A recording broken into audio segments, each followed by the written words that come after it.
she rises, way up she rises, early in the morning. What will we do with the drunken sailor? What will we do with the drunken sailor? What will we do with the drunken sailor? Early in the morning. Way up she rises, way up she rises, way up she rises, early in the morning. Put him in the scuppers with the hose pipe on him. Put him in the scuppers with the hose pipe on him. Put him in the scuppers with the hose pipe on him. Early in the morning. Way up she rises. Way up she rises. Way up she rises. Early in the morning. Put him in the brig until he's sober. Put him in the brig until he's sober. Put him in the brig until he's sober. Early in the morning. Way up she rises. Way up she rises. Way up she rises. Early in the morning.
Oh, don't just hear the old man say, Goodbye, fare ye well, goodbye, fare ye well. oh, don't just hear the old man say, Hurrah, me boys, we're homeward bound. we're homeward bound to Liverpool town. Goodbye, fare ye well, goodbye, fare ye well. Where all of them duties they will come down. Hurrah, me boys, we're homeward bound. And when we get to the Wallasey gates, Goodbye, fare ye well, goodbye, fare ye well. oh, Sally and Polly for the flashmen do wait. Hurrah, me boys, we're homeward bound. And one to the other will hear them say, Goodbye, fare ye well, goodbye, fare ye well. oh, here he comes Johnny with 40 months' pay. Hurrah, me boys, we're homeward bound. We'll meet these fly gals and we'll ring the old bell. Goodbye, fare ye well, goodbye, fare ye well. And with them duties we'll raise Marielle. Hurrah, me boys, we're homeward bound. We're homeward bound to the gals of the town. Goodbye, fare ye well, goodbye, fare ye well. And step me your bullies and even around. Hurrah, me boys, we're homeward bound. And when we get home, boys, oh, won't we fly round? Goodbye, fare ye well, goodbye, fare ye well. We'll leave up the anchor to this bully sound. Hurrah, me boys, we're homeward bound. We're homeward bound to the old backyard. Goodbye, fare ye well, goodbye, fare ye well. Then heave me bullies, we're all bound homeward. Hurrah, me boys, we're homeward bound. Oh, heave with the wheel, boys, oh, heave long and strong. Goodbye, fare ye well, goodbye, fare ye well. And sing a good chorus, for 'tis a good song. Hurrah, me boys, we're homeward bound. We're homeward bound, we'll have yous to know. Goodbye, fare ye well,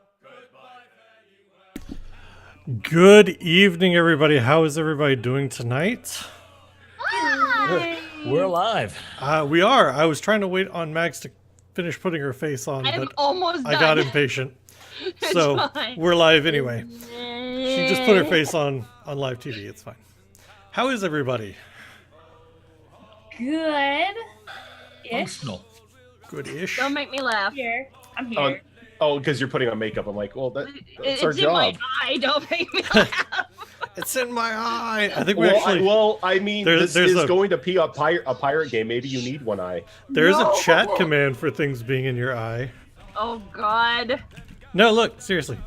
No, I don't want. I'm scared. It's one of my favorite least used chat commands. It makes me super happy. Oh God. Oh, that's It's like in my eye. that is like a Cassie level pun right I there. love it. It's great. Oh my God. So new show, new cast. Well, mostly kind of new. Some of you guys have been around occasionally. But Zorro was with us last month when we played Space Janitors. Which was way too much fun and should never have been that much fun. I thought you were going to say Space Jam, and I was just like, how did I miss that show? Now I want a Space Jam RPG. Thanks, HP Fox.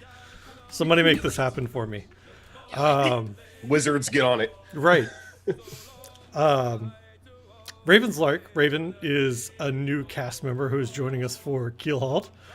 So thanks for joining us. I'm excited to kill your character. I mean, I'm excited for you to play with us. I've got 2 ideas in mind. Don't worry. Perfect. You'll need a backup character. No, I'm just kidding. Yeah, I warned him. I warned him. Hey, only one person has died in Jolt so far. I won't say how many times people have been incapacitated because that's a completely different story. I was going to say that's not for lack of trying. No, it's not. And I think HB was going for like double digits in one night. I think we've hit 4 with one of HP Fox's characters. Oh, look, another. That was the punchy sticks, Punchy right? picks. Yep. Yep. Just Every like time a you fall magnet down one, for you'd have them. to get healed. And that was just completely random occurrence too. Is kind of why I hate it so much because pretty it's bad. the dice. So- They hated me so much that night. I What's counted the it. matter? at one point, HP Fox, was it Lexus healed Crest probably about 6 or 7 times that night, and used up every one of the healing spells that he had. Yeah, that sounds about Because right. he kept falling into the pits. And I think I used the healing fruit once that night as well. So yeah, that's kind of what's in store for you. I like to run encounters right on the edge of deadly because it makes it more fun. But we'll get to that later. We're not playing as far as playing rolling dice tonight. We are doing world building. For you guys that are joining us in chat, what we're going to end up doing is I've got a map drawn up that I'll show up here in a minute. But tonight is about world building and building up the story of the place that they're going to be playing in. This is a completely homebrewed campaign. I'm going to go borrow some stuff from some pre-written adventures to make my life easier. But everything's pretty much open. We're starting with a map, and that's it. So I'm super excited. It's been a while since I've done this, and the reason I remembered is because it is a fuck ton of work. But that being said, I'm looking forward to it, and I'm super appreciative that all of you guys are here watching us, and you guys absolutely feel free to contribute as we do world building tonight. They don't even have characters made yet. That's something we're going to do another night. Tonight is just about setting the stage, getting the map and the world that they are going to play in set up and created. So tonight is all about stories, and we're gonna spend most of the night coming up with legends and old ghost tales or old wives' tales that take place on this island, because it is a pirate game. There's always pirate legends. That's a big thing. There's somebody knows somebody's cousin who once saw a pirate bury treasure under this tree, kind of stuff. That's the kind of things that we're going to get into tonight.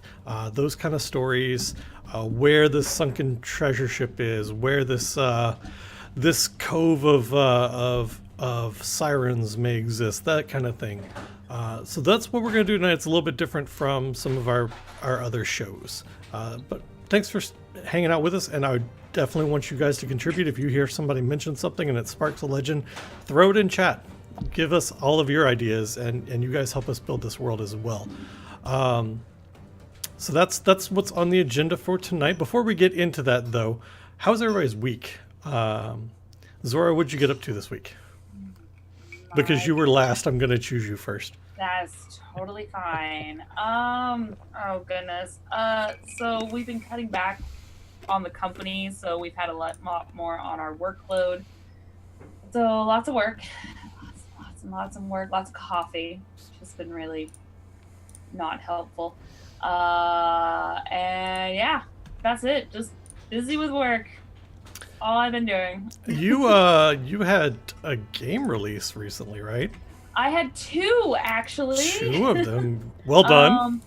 Thank you. Friday was Pit People on Steam and Xbox One, and then the last game I worked on when I was at Sony came out on Tuesday, this past Tuesday, for PlayStation VR, called Bravo Team. Right on. Congratulations. I know how much work goes into that, so congratulations to you and your team. Thank you. My name's in both. Nice. Good job. No, yay. Anything else notable happened this week? Nope. Fair enough. Nope. HP Fox, what'd you get up to this week? I became a space dad. That just generally doesn't happen in a week. Usually there's like 9 months or so involved. That Well, was this time fate. it actually happened in the span of like an hour. So, All right. Well then. I don't have time to wait around. Congratulations to the mom, I guess. Maybe. It's complicated. Fair enough. Anything else going on with you? More of the same. Lots of work. Lots of more work. And then a little more work. Right on. Roja, what'd you get up to this week? Well, I made HP Fox a space dad. That's all kinds of stuff Like I'm not I said, even it's getting into. complicated. He almost destroyed a town last night.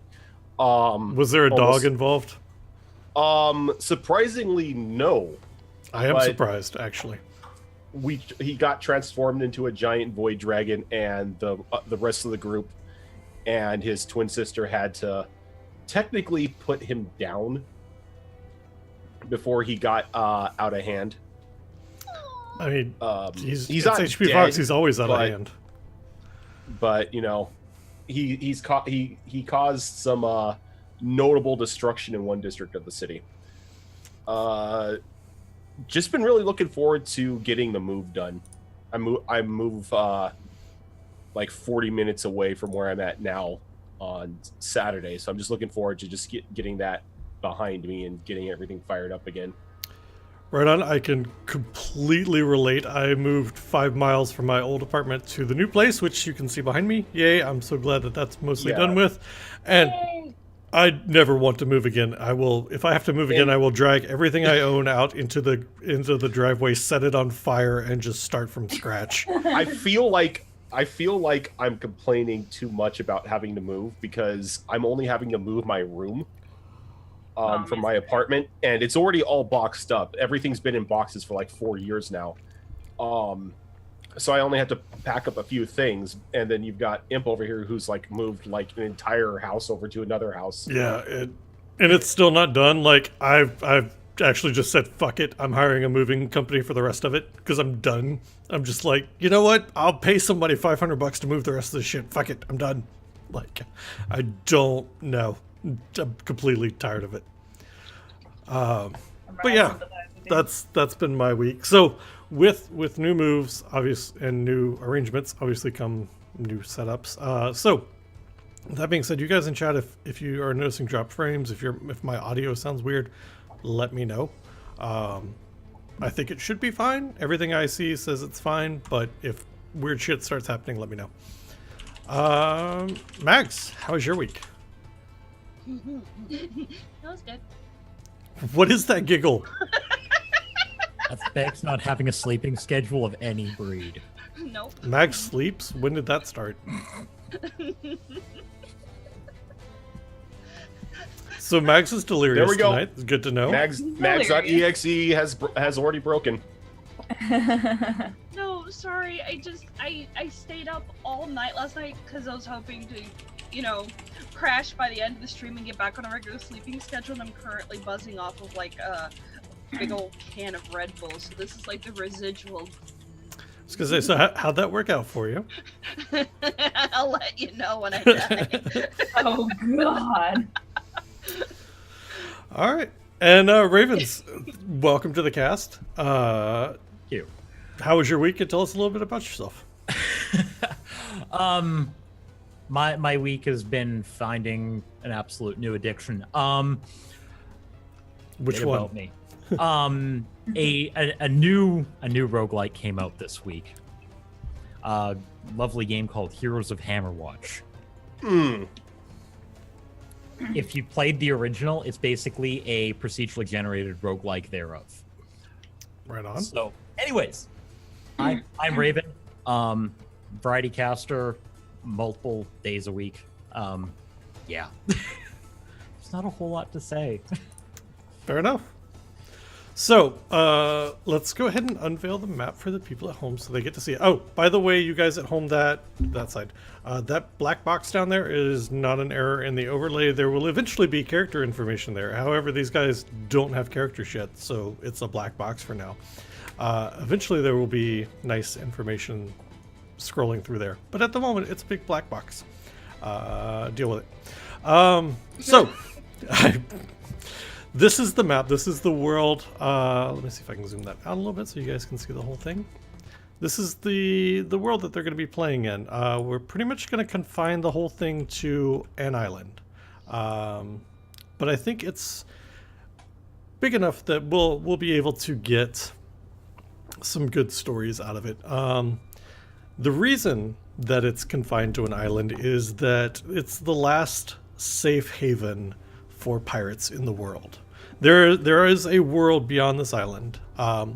However, the world outside of the island has moved on, become things like advances in technology, and the world is basically said if pirates want to be confined to this island and to their own doings, then that's fine. If they begin to branch out from this island, then that's a problem and they die. Kind of pretty much what happens there.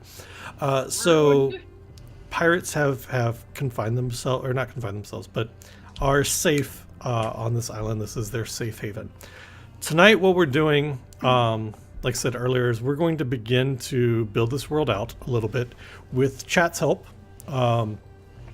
We are going to start coming up with stories and ideas about what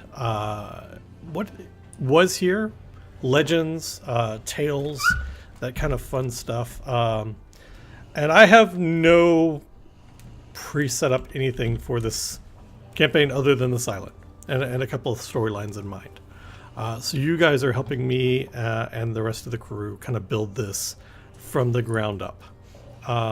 So we're going to probably do one or two of these world building sessions tonight and possibly next week. Then we're going to have a character creation session where these guys actually create their pirates. And then we'll jump in to the story. And that's kind of how this is going to go. I'm planning on probably having us actually play our first game the last week in March. So the first couple of weeks here of March are going to be world building and character creation, and then we're going to get into actually playing some. So you guys this is your first time, I think, actually looking at the map. I may have linked it in Discord previously, I don't remember. But this is your first view. I know at least Raven's first view of the map. Anything jumping out at you guys at the moment of, oh, what's this kind of area and what stories may be here?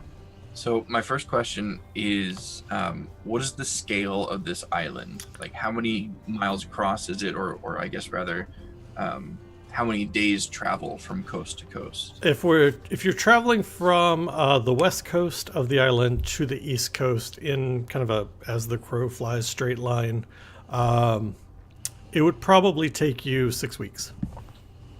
That's a big. It's a fairly big island. It's like a continent. Yeah, in my head, it's like Australia sized. It's Australia. So there's So plenty of everything room. is going to kill us. So Yes. so not only are the pirates confined to this island, we're Australia. So even in D&D, all the criminals got moved to Australia. Yay! Yeah, pretty much. You guys are. It's D&D Australia. Oh no, we've been confined to Australia. Oh no. Because the Sunday night game in Blood Moon Adventures is also kind of confined to an island, and that one has gone so well so far. And that one's a large jungle. This one is not a large jungle. This one is mainly forests. You've got some mountain ranges and some frozen wastes in the north. But this is mainly, think Caribbean kind of temperament. That's not the right word, but whatever. You know what I mean. Climate? Thank you. Climate, yeah. That word, I was way off base. But so that's kind of the idea that I have in mind is we're, very kind of Caribbean. I'm totally pulling inspiration from the Pirates of the Caribbean movies. I'm also like pulling inspiration from the show Pirates. Or no, not Pirates, Black Flag. Black Flag. There we go. So where can you set up a Murloc villages? Around the center lake, we can put Murloc villages. Oh God! Instead of aren't like grungs technically the Murlocs of D&D? Probably. They're also HP Fox's favorite race to fight. They're my favorite race to parlay with. It's just that the rest of the team never parlays.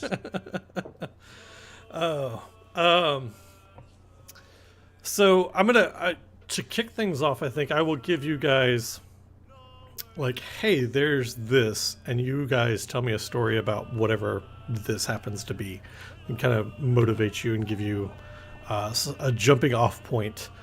Chat as well if you want to, please jump in and say, hey, I'd love this idea, or no, that's a terrible idea, Impious, what the fuck are you doing? Feel free to do either of those things. I've also written something down already. Okay, what do you got? Okay, I so totally this wanna hear has to do with the water around the island. it. Okay. Not really the island itself, but there is a tale that's seemingly passed down from generation to generation of the inhabitants of this island, of a massive island turtle by the name of Grondazilla, which every couple years will rise above the waves for only 24 hours. Now, on the back of Grondazilla is a large temple that is rumored to hold grand treasure to anybody who can scale up the island turtle's shell and retrieve it before it goes back down under the sea. I like it. All right, so we have Grondazilla, which is this this island that appears every few years for a day, with a temple. Who's the temple to? Is it to anyone in particular? The temple is. It depends on who you ask. Everyone has their own version of the tale as to who the temple is in reverence of. Some say it was to an ancient sea god. Others say it's to the a god of bounty that keeps this island flourishing, to keep the people well fed and give them a safe haven. Okay. I've got some ideas from that, so cool. Let's see. So chat says that you need lava pits. I don't Well, it's an island. how that's a legend, but we'll throw some island pits somewhere. Alicorn says there needs to be a mermaid colony somewhere. I like that idea. Yes. Right there. Yes. In fact, I would say either there or actually either. Let's see if I. The double click's not working. No. Click and hold. Oh, there we go. Either right here or over here. Although that looks like it might be more deserty, huh? This. What? Yeah, go ahead, Raven. Oh, well, you were saying, Impius was saying this is more tundra-esque. Mm-hmm. So if we were talking mermaid colony, I would be thinking probably somewhere around there Because or there's a there. grassy Or- area here, so Or even like right here because it's I very like right foresty. I definitely like. I imagine a lot of underwater kind of activity as well, like a great place for mermaids to hang out. Okay. like Yeah, a kelp, and kelp you also forest. gotta try and keep in mind where people would tend to populate on the island. So the coves, like here and come on, well, Tony, and here, that's probably where you're gonna find like port towns and stuff. Yeah, that's And why I kind of changed it. If a mermaid colony is, trying to stay away from people, then it would be in a spot more like the southeast there. I'm gonna mark where we kind of figure they're gonna be ports at, just so that I can go back into Photoshop later and actually update this. Those three, I think, and then here makes sense to me. I was thinking about that too, Alicorn.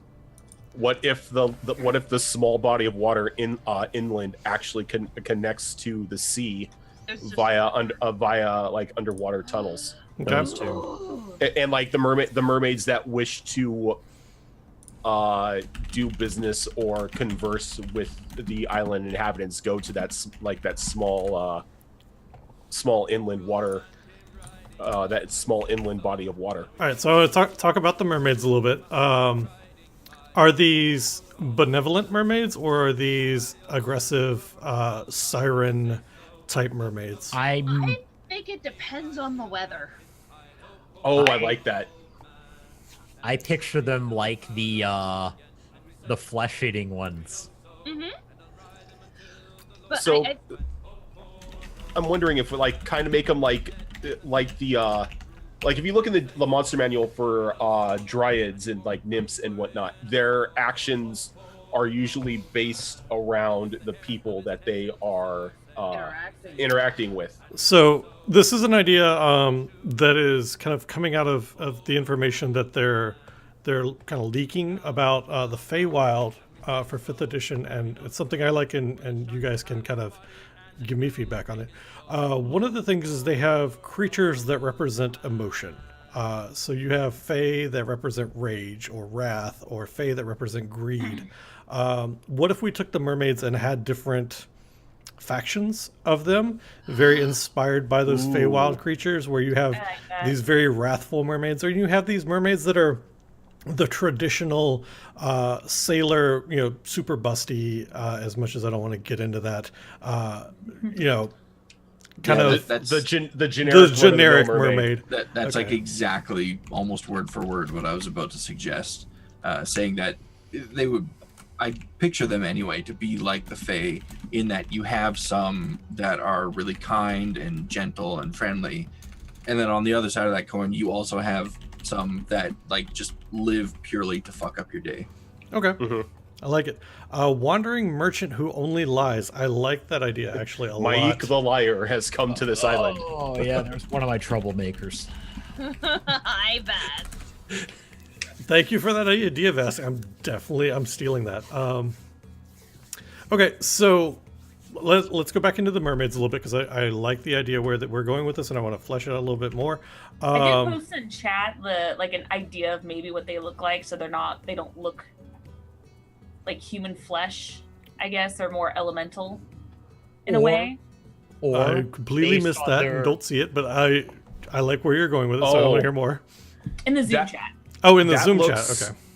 That looks very very Guild Warsy. I like it. So I can't open Zoom Oh, chat yeah, without it does. adjusting all your cameras. So I will have to look at it Here, later. Somebody I'll- can link I'll it to post me in I'll Discord. post it in Discord. That'll work. I'll post it in Keelhauled. Thank you. I didn't even think of Guild Wars. Yeah. Nope. Yeah, That- that look like the plant people. Yeah. It does. that is some file location on your computer there, Rojan. That is weird because I just clicked. Now I know where all of your temporary files. No, I'm just kidding. A large tavern somewhere on the coast.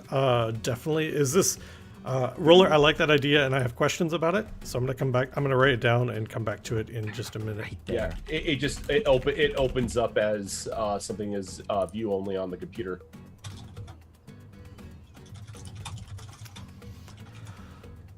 Alicorn only if they're led by someone named King Julian. It's the only way I can accept that. Fuck out. Let's see. No. If it's lemurs who rob adventurers, their leader has to be Julian. Yep. So the mermaids. I want to get into Yeah. some mermaid history here, or at least the legend of the mermaid history. How accurate it actually is kind of up to my discretion once we get into playing. But what are the tales of the mermaids? Like, do these factions war? Do they have all-out wars? Are they live and let live? I think that they would coexist with one another, especially if they're a part of like an emotional spectrum. Okay. To where they may show different emotions towards non-mermaids, like those of like anger and rage will lash out and attack anybody who's within reach, but they would never shed blood of their own kind. At least not where they'd get caught. Okay. yeah. So it's kind of a subversive war, like a little shadow war going on between Like the. a passive-aggressive, angry stare from across the lake war. Anyone play Sea of Thieves? See how far out in the ocean they are with that? Yeah, I'm thinking it's more like tribes people. Each kind of clan of Yeah. mermaid has their own territory in the islands, or in the island and the waters around the island.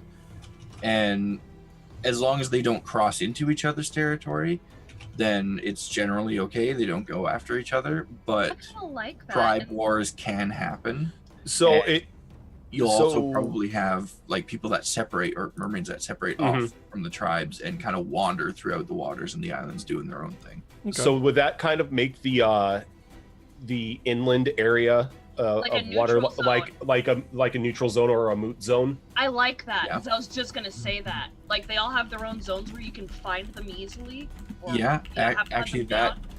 if that water in the middle there connects to the ocean's By caves, side, we're like here and yeah, that could Like, even up be to the aquatic, not the aquatic, the Arctic zone, the desert zones, and everything. yeah, that could yeah. even be like a meeting place of the tribe leaders where they kind of discuss relations and tribe territory and stuff like that.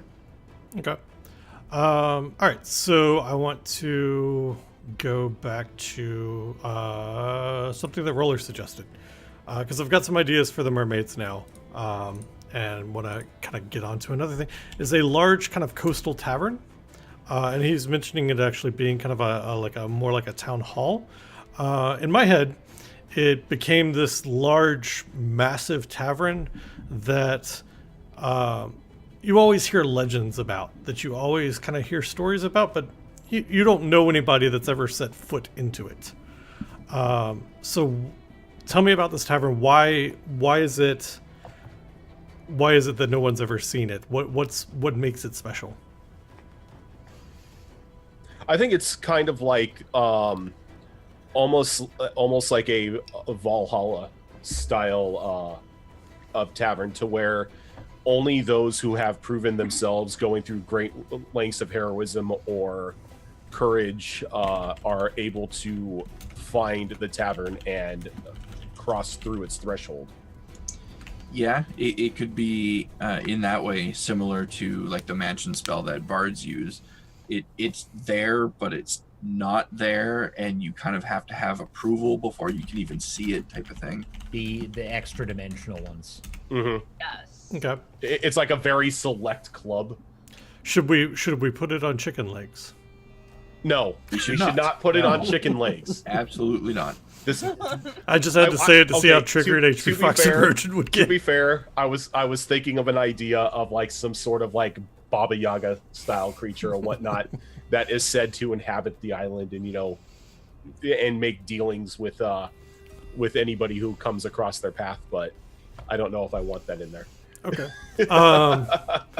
So something that I was thinking about for this tavern is it would be kind of neutral zones for all of the pirate factions, if you could actually find it. I like that. And yeah. maybe it's somewhere that the pirate kings, or I don't know if that's actually the term I want to use for them, but if it's somewhere that the pirate kings hold their meetings. There was a scene in one of the Pirates of the Caribbean movies where they had like all the pirate leaders around the table, and I think if I remember right, it was in some like mystical legendary area. Yeah. That was like was, neutral yeah. zone. And it was the It was whole like a area was designated made out of wreckage of old ships. Yeah. I know the one you're talking about. Okay. Yeah. So That was from the third one. was it? I think it was the second one. Oh no, it was the second one because They that's were- right, 'cause they had their. Yeah, they were summoned in Calypso. Yeah, it wasn't their pieces of eight. It was like, or was it? No, it Pieces was their It was pieces of pieces eight. of eight. Yeah, Yeah. and it was all like junk. So Which that is literally, yeah. that was actually going to be another question. Like, what do pirates use for currency? Junk. What do your pirates use for currency? Think Like a barter system, like Yeah. without like actually having gold and currency or whatever, because we're kind of cut off from everywhere else. So anything that we have of value that somebody else may want to trade for something else. So it's literally like this one big barter system. Okay. Is there a? I mean, because you are pirates, you're after gold and treasure. If you find buried gold, you now have gold. So is there a bank for the pirates? I think almost like waving your gold around kind of puts a target on your back. Mm-hmm. Because That's why we would deal in like bartering and whatnot, is because if anybody knew you had gold, you are now pretty much a dead man walking. Okay. However, it is an island of pirates, a bunch of rogues and thieves and whatnot. Therefore, I feel like having a bank would not be practical because who would It's you always trust getting on the robbed. bank? Who would you trust? Well, I mean, that's you kind of don't what know I who was to thinking trust. was You'll always like be robbed. So maybe- it's more of you have your own. Well, like faction banks. Like each pirate, we have like different like guilds of pirates, and each pirate has their own like bank branch or something. Actually, Doc, I like that idea, having goblins. Goblins. Gringotts. Yes.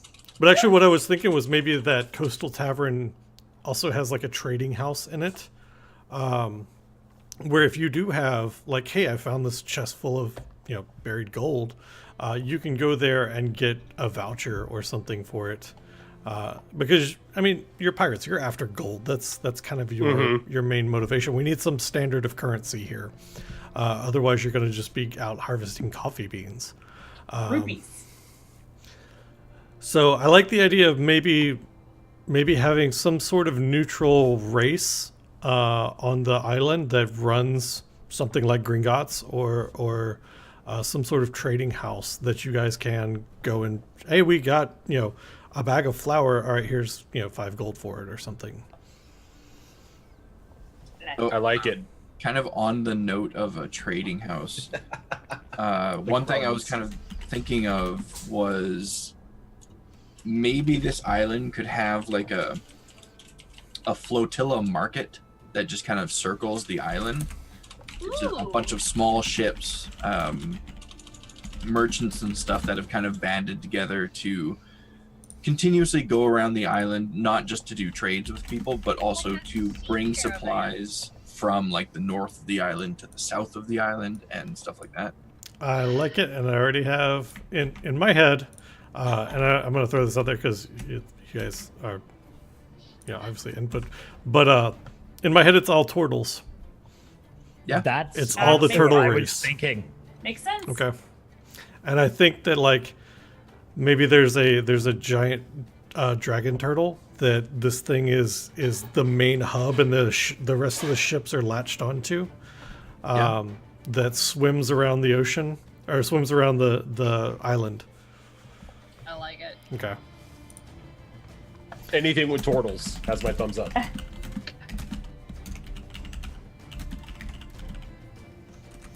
All right. Tell me a ghost ship story. It's not quite a ghost ship story. It's more of a well, it's not a ghost ship. Let's put it that way. But it's a ghost story. Okay, so I made this up just now, so I'm pretty. I put notes down. So here's this. Okay. Go for it.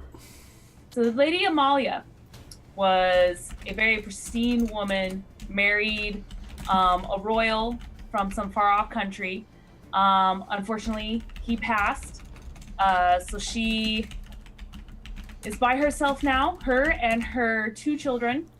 And she's like, well, I am but a woman. I cannot I won't have any money or income or anything like that. So I need to remarry.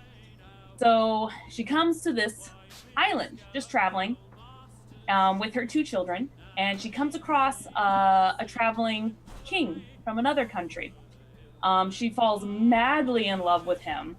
And he just swoops her off her feet, and she's just completely entranced by him. But she doesn't know that he's just kind of there just to kind of fool around, do his thing, and then kind of move on. He's just no commitment, doesn't want to be tied down, whatever. But he enjoys her company. I think she's very beautiful, so he does the whole Casanova makes you fall in love with him sort of thing, and so that's why she just can't get over him. So when it gets closer to him leaving, she says, I want to go with you. I want to be married to you. We're so perfect. And he's like, oh, how do I get out of this? What am I going to do? So he's like, well, I can't because of your children. And she says, why? They're my babies. He's like, well, if we marry, they truly cannot be my heirs, for they are not of my blood. So he gives her an ultimatum. He says, you will have to kill your children or be rid of them for us to truly be together. She was conflicted, so he says, meet me on this cliff. I don't know where exactly. I was thinking, I don't know, either like here or, I don't know, maybe here. I'm trying to think of like a nice cliffy edge. Over the sea, definitely like the southern coast there. Southern area? Okay. So that kind of like center area. Right here? Yeah. Or, okay. Right where Raven pinged. Okay, yeah, so kind of that area. He's like, so I need you to meet me here on this day at midnight. If I see you on the cliff with your children, I know what your answer is and I'll sail away. If you're there by yourself, I will come get you and I will sweep you away and we'll be married.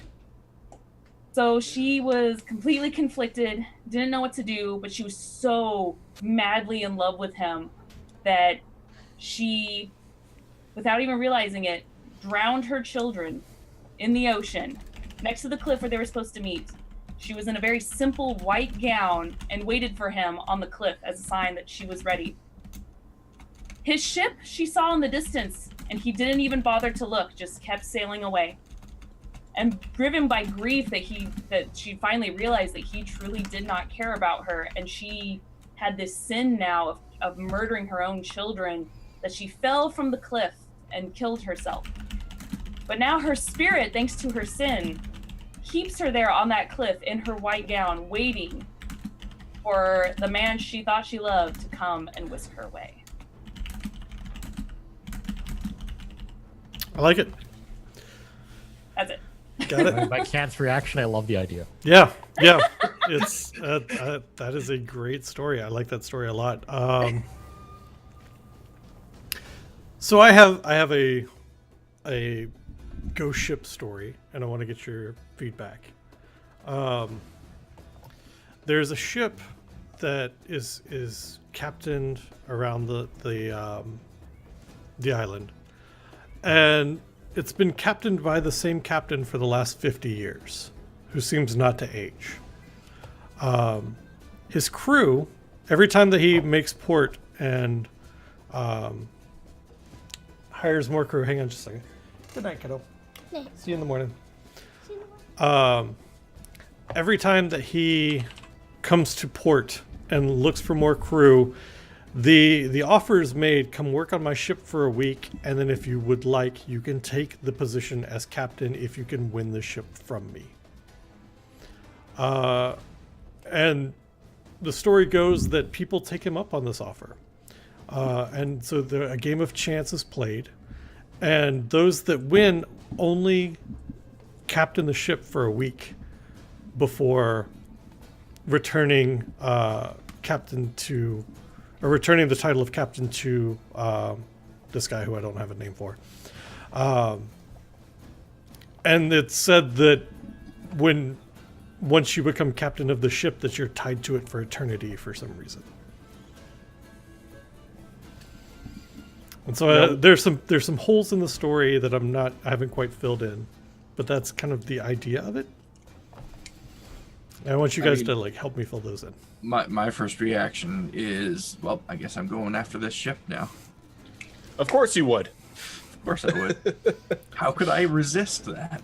Well, it's also the story behind it is like, why would we even want to go on this ship? What makes it so famous? It could be the legends of riches on board that you will be able to inherit. Mm-hmm.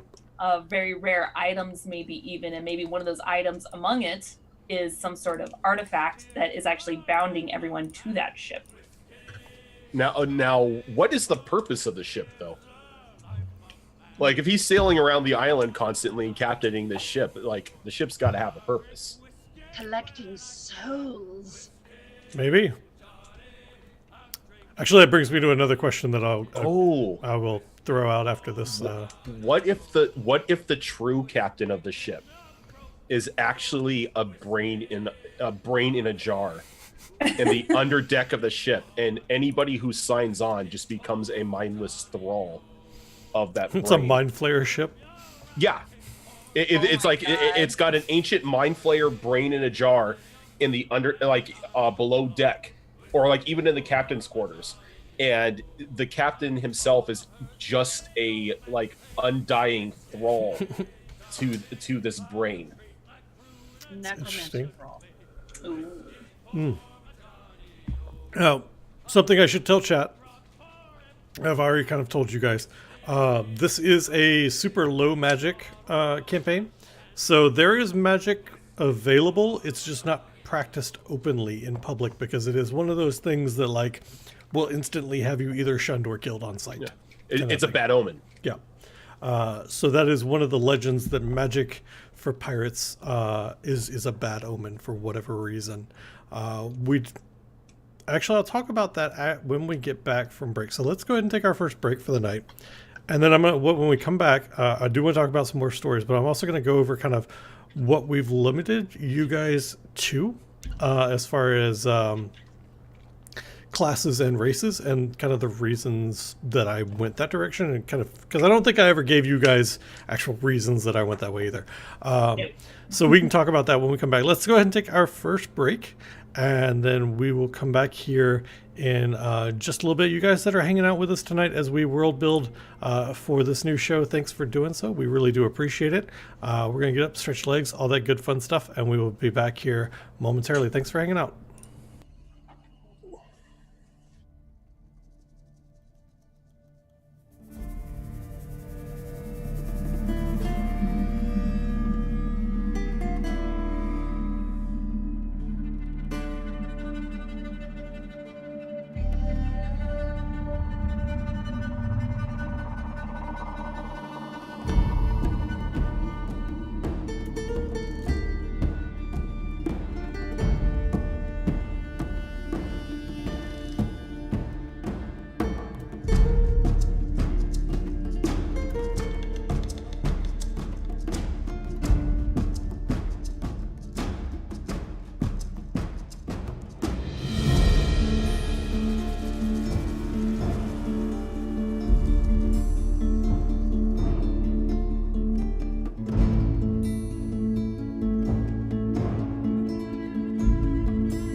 jolly mariners that love to tack a drum.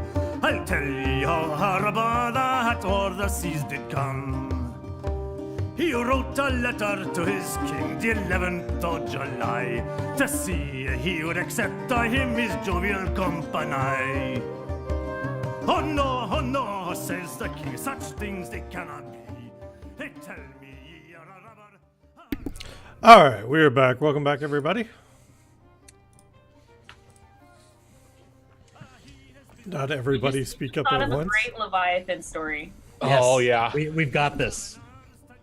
I think I was saying I think we made a mistake by putting this in the hands of you, Imp, by bringing like a Leviathan into the game. But No, it's like, totally fine. it was like Raven and Zoro just like spelt it out perfectly. All right, well, We know where it is. before we get into that, I want to let chat know kind of what's available to you guys. So like I was saying before the break, Magic's pretty limited in this game that we're gonna play, and so with that, it limits classes that were available to you guys. So what I came up with is I went through kind of the player's handbook and went, okay, well, this is super heavily Magic-based class. It's obviously right out. And then I went through and made some adjustments to what was available as far as subclasses and things like that to kind of keep it at a very piratey, swashbuckling theme, because that's really what this game is going to be, is a swashbuckling adventure, sword fights, and ship-to-ship combat and stuff like that. So Barbarian was fine. In my head, the reason for that was you could have grown up in some lost tribe on this island somewhere, and just wandered into a port one day and decided, hey, I want to be a pirate. So that's a completely thing. That's why Barbarians were on there. Berserker and Battle Rager. Path of the Berserker being from the Player's Handbook. Path of the Battle Rager being from Sword Coast Adventurers. And then we also did Storm Herald, which I thought made sense for pirates. Especially if you're a barbarian that's been on a ship for a while, you've kind of learned to harness that energy from storms. And then Path of the Zealot, both of those being from Xanathar's Guide, are the available options for barbarians. Bard was kind of a yes, absolutely. That it's almost one of those things that like, oh, you're a D&D pirate, you're a bard. Because you're a bard or a rogue. Like that's D&D pirates. I had the shanties. Yeah, exactly. So we had College of Lore, which makes sense. College of Glamour for bards. This is that very much like, hey, look at me. Hey, look at me. And it's that flamboyant pirate that always like swings in on the chandelier and like steals somebody's ale off the table as they backflip off the chandelier and land on their feet and bow kind of thing in my head.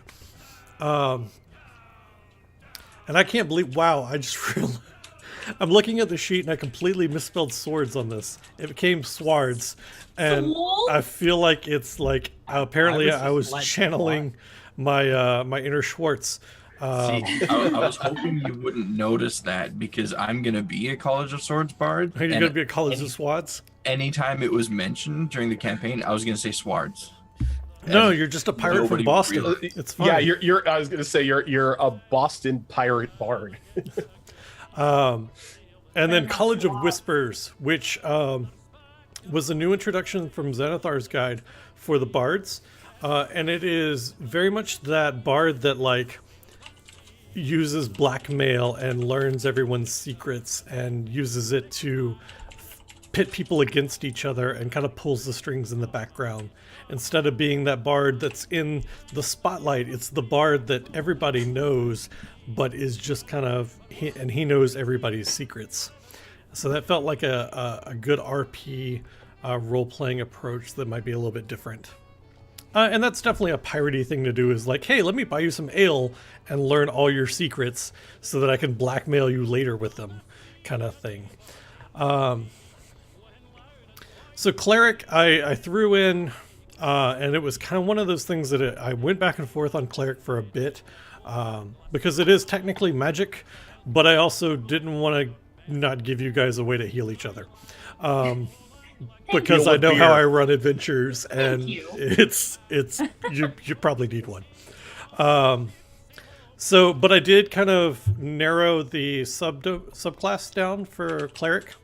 Normally, your normal cleric that heals people in D&D is the domain of light, which is not there. Instead, you've got the nature domain, which again kind of made sense. The tempest domain, which is again storms and being in a piratey area, that makes sense. You have the trickery domain, which for pirates, trickery and underhandedness, and that kind of goes hand in hand. And then you have the grave domain, which is that kind of, in my head, it was the Pirates of the Caribbean, Davy Jones kind of feel.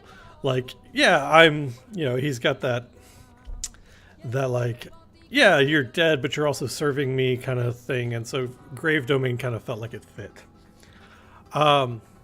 Fighter, I had to like kind of go back and forth with a little bit because but the D&D fighters are, I'm going to have a broadsword and a shield, and that doesn't really, fit right with a pirate campaign. So we've got the champion, which is going to be that like battle tested and hardened captain kind of character. The battle master, who's, you always have your first mate, who's always that guy that like will do anything for the ship. So that's kind of what I had in mind there. And then the arcane archer subclass, because fighting ship to ship, you're going to need archers and you're going to need people that can man cannons. And so that's kind of where that one fit in the whole archetype for me. And then rogues, and this one again was that kind of like, it's a pirate, so it's a rogue. It's either a rogue or a bard. So we've got assassin, swashbuckler, which they added with Sword Coast Adventures and is essentially D&D pirate. Scout, so you have somebody up in the crow's nest watching out for things. And the mastermind, again, that kind of manipulative class. And so those are all the official canon Wizards published classes that I used. And then because I really like it and I thought it could fit in and be interesting, and especially with the taboo magic, I included Matthew Mercer's Blood Hunter class. Yes. Which if you guys, if you don't know who Matthew Mercer is, I'm sorry, but it's he's the Shame on you. GM. He's the GM for Critical Role, and he pushes out stuff to like the DM's Guild occasionally, and it's always really well balanced. And so I went ahead and was happy throwing it in. So we have Order of the Ghost Slayer, Order of the Lycan, Order of the Mutant, and Order of the Profane Soul, which I think are actually all four of the subclasses for Blood Hunter. So it's just pretty much open game for that one. So that's the classes and the subclasses that are available to these guys to play. So if you go, well, why isn't anybody playing a Warlock? I'm going to smack you. So, and then races, it was also kind of one of those things that I did want to keep it very thematic. And I also hate halflings. So I limited the races that are available to these guys. What about No, pygmies on this islands? Come this on, should bro. totally not be a surprise to anybody. I fucking hate halflings. They're useful as footballs and nothing else. If you roll a They're good hot halfling sauce. in one of my, Man, what do you got against halflings? I just don't like them. I think they're uninspired. Now, what about gnomes? Gnomes are fine. Are they like the same size practically? They are. No, I gnomes just- are smaller. So okay, for me, the reason the core of the halfling hate is that I think they're an uninspired race. They're just Gygax went, oh look, Tolkien has these creatures, and in fact, in first edition, they were hobbits, and in fact, like I believe that Tolkien's estate sued.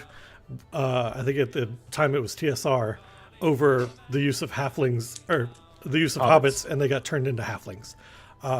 So they're an uninspired class or race, excuse me. See, like your hatred towards halflings are like my hatred towards Kender. Because Kender just ruined campaigns. I played a Kender. All right. I played a half elf that was raised by Kender in one game, but I played him properly. He didn't steal anything. He just borrowed everybody's stuff, and if they wanted it back, See, that's the thing is, I have a feeling that if it was allowed, Mags could actually do a good Kender because she has that whole if it shines, it's mines thing. Yeah. But a lot of people play Kender like I'm just the master thief and I'm just going to steal everything because I can. No, because they have no concept of ownership. They're just borrowing it, and if you want it back, here you go. Use this. I'll be To back me- in never. To me, the concept of a Kender was embodied by Rocket in Guardians of the Galaxy. Yeah, that's a pretty good. Yeah, It's his. The but I want D&D it trash more. pandas. It's literally the yes. I know it's his, but I want it more. Therefore, it's mine, right? So that being said, these were the races that were available from them, and I pulled from a couple different sources for these. So if you go, hey, that's not in the player's handbook, I can actually tell you where it is. But Dragonborn, Dwarf, Goblin, Hobgoblin, Human, Lizard Folk, Orc, Tabaxi, Tiefling, Turtle, and Triton. I always feel like I mispronounce that Dude, one, but you have no idea how happy I am that you are allowing turtles to be played in this game. I didn't think I could do a pirate game and not include turtles. It just Yeah, like was one of you those when things. you said turtle, and then you're like, oh yeah, and I'm allowing barbarians, and Storm Herald was in there. I'm like, well, I think I know what I want to I'm playing. play. Yep. I want to be a turtle Storm Herald barbarian. So one of the things that I did not include, and I think I feel like I need to explain it a little bit as far as classes go, was a monk. And the reason for that is we've already have a whole bunch of melee dexterity based classes with the rogue and the bard, and monks honestly are kind of OP. So that's the reason that they're not included. And it was also, monks are very like centered, like calm people, and that's not at all what I think of when I think of pirates. So that is the reason for monks being excluded. Monk wasn't very centered or calm last night when he was being eaten by a dragon. I don't know anybody that's centered or calm when being eaten by a dragon. Usually they're punched full of holes and bleeding out. He'll be centered and calm once he digests. That's right. So that's kind of the explanation of what's available to these guys when we create characters here in a couple weeks. And I just kind of wanted to go through that so chat kind of knew, it was setting the stage. You guys kind of know what I had in mind as I was approaching this and that kind of stuff. You guys have a Leviathan story for me, apparently. Yes. Okay, so I'm ready to hear this. Do you want to tell Raven? Go for it, Zoro. You do better with the storytelling than I will. I'm a thespian. All right, let's see. Okay, so, God, now I gotta remember it. Okay, so we thought it'd be cool. You can't do a pirate story unless there's some sort of creature, some sort of Leviathan. So we were thinking on the map, kind of over in this area, or a little more inland, I should say. It's kind of like a ship's graveyard. Because over in this area of the island, the weather is ridiculous. There's unpredictable winds, there's storms all the time, there's whirlwinds, it's a very dangerous place to be. And kind of a little further out in the ocean, again, kind of in this area, it sits a Leviathan guarding over some famous treasure. Whether that be you become the richest pirate in the world, or you become the king, like whatever story we want to revolve around that. It is hiding this treasure that you want to have. But again, it's incredibly dangerous because not only is the weather unpredictable and crazy over there, but there's also a giant creature. I think we were saying ship graveyard is sort of The graveyard's gonna be more inland because when it Yeah. washes ashore, it would stay there. But the Leviathan Like in would be that out cove. just a little bit more. Yeah. But because of the weather, everything gets swept into this cove right here. Okay. Alicorn asked if it was like the Bermuda Triangle, and I think Bermuda is an awesome name for a kraken. Bermuda. Okay. Kraken, Leviathan, whatever Bermuda. spin Same you thing, want to just play from a it in. different country, different language. Yeah. Gigantic sea monster that eats people. A sea it. monster. We should tame it. So on all the maps, that cove is like, here be dragons. Pretty much. Pretty much. Yeah. Like people stay away be from that Leviathan. cove. Don't do it. Its Now, name is granted, Fluffy. if you go along the shore, it's not like terrible. Maybe it's a little foggy. Who knows? But it's not necessarily dangerous. But once you start getting a little further out, Once you cross that line from land to sea, Oh, I'm thinking the weather would probably affect this one side of that island Yes. as well. yeah, make it almost uninhabitable. this entire area right here just is like constantly plagued by 200-mile-an-hour winds or something that just Yeah. make it impossible to even set foot on. Followed by the most sunny, beautiful day ever. Yeah, 5 it's like minutes later. it's like a trap that it lures food there. Like people are like, oh, this is a nice spot for a picnic, and then gale force winds blow them into the water, and then the sea monster has food. so the trick that most people would think logically, you're like, hey, I'm just not going to go in that area. I'm just going to go around. It don't matter because the second you get in that little area, crazy weather. You are in the wrong neighborhood. There's Yep. ships and trees and everything. Mhm. But it Uh, is unpredictable, so you actually could be having some decent luck. Like, all right, there's some wind, not bad, and then all of a sudden there's a crazy hurricane or whatever. okay, I like it. I've got some notes and some ideas for that area. What is your afterlife? What are your afterlife stories? What happens when you die? Valhalla. Oh gosh. We can kind of maybe go in the ways of like Egypt, where they believe you take your gold with you. And that's why you have to amass so much so you can be wealthy in the afterlife. Yep. So you have to buy your way into heaven? Pretty much. Yeah. Okay. The And amount then of some days left over for you to enjoy. guarantees it. I'm kind of thinking instead of the classic, heaven or hell is decided by your deeds in life. I'm thinking it's like you're very literally given a choice when you die of what you want your spirit to do, type of thing. Whether you want it to, go a nice, happy place, or if you want it to serve on a ghost ship or wander. Uh-oh. Or the amount that you have amassed dictates where you sit in the pecking order of things in the afterlife. I had some drop frames there, so I apologize. My net hiccuped. And zoom with it. So I caught gosh. part of that. So if you can give me that again, HP Fox. Yeah, so I was thinking instead of the classic, your deeds decide your fate in the afterlife. Instead of that, it's when you die, you're literally given a choice of what you want to do, whether that takes the form of going to a heaven-like place, or serving on a ghost ship, or wandering the island, or being stuck at the bottom of the sea or something like that. The choice is there for you, and Raven added a good point that I'm going to modify a bit here and say maybe the wealth that you accumulate in life determines what options are available to you in death. So I like that, and that's kind of what I was thinking as you were talking about it.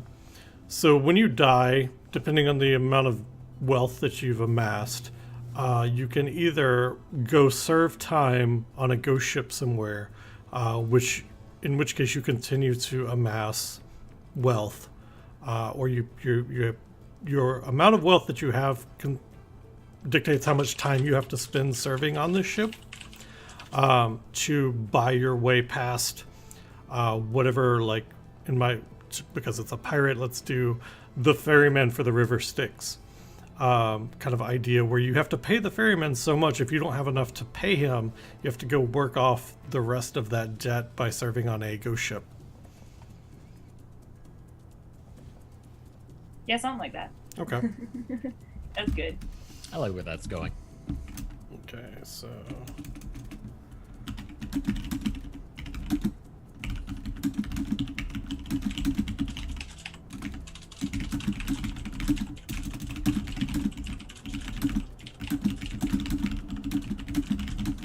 What's the name of the ship that you work your toll off of? Well, if we say Davy Jones or Flying Dutchman, that's way too obvious. That's too cliche. easy. Yeah. Yeah, that's too easy. Why don't we name that ship the Bermuda? Oh, I like that. Because the word alone lets us know that it's a dangerous place. Yeah. Not a That happy place. I was thinking that or the Pauper's Fate. See, that's just a clever choice of words right there, sir. I try. I like it. Okay.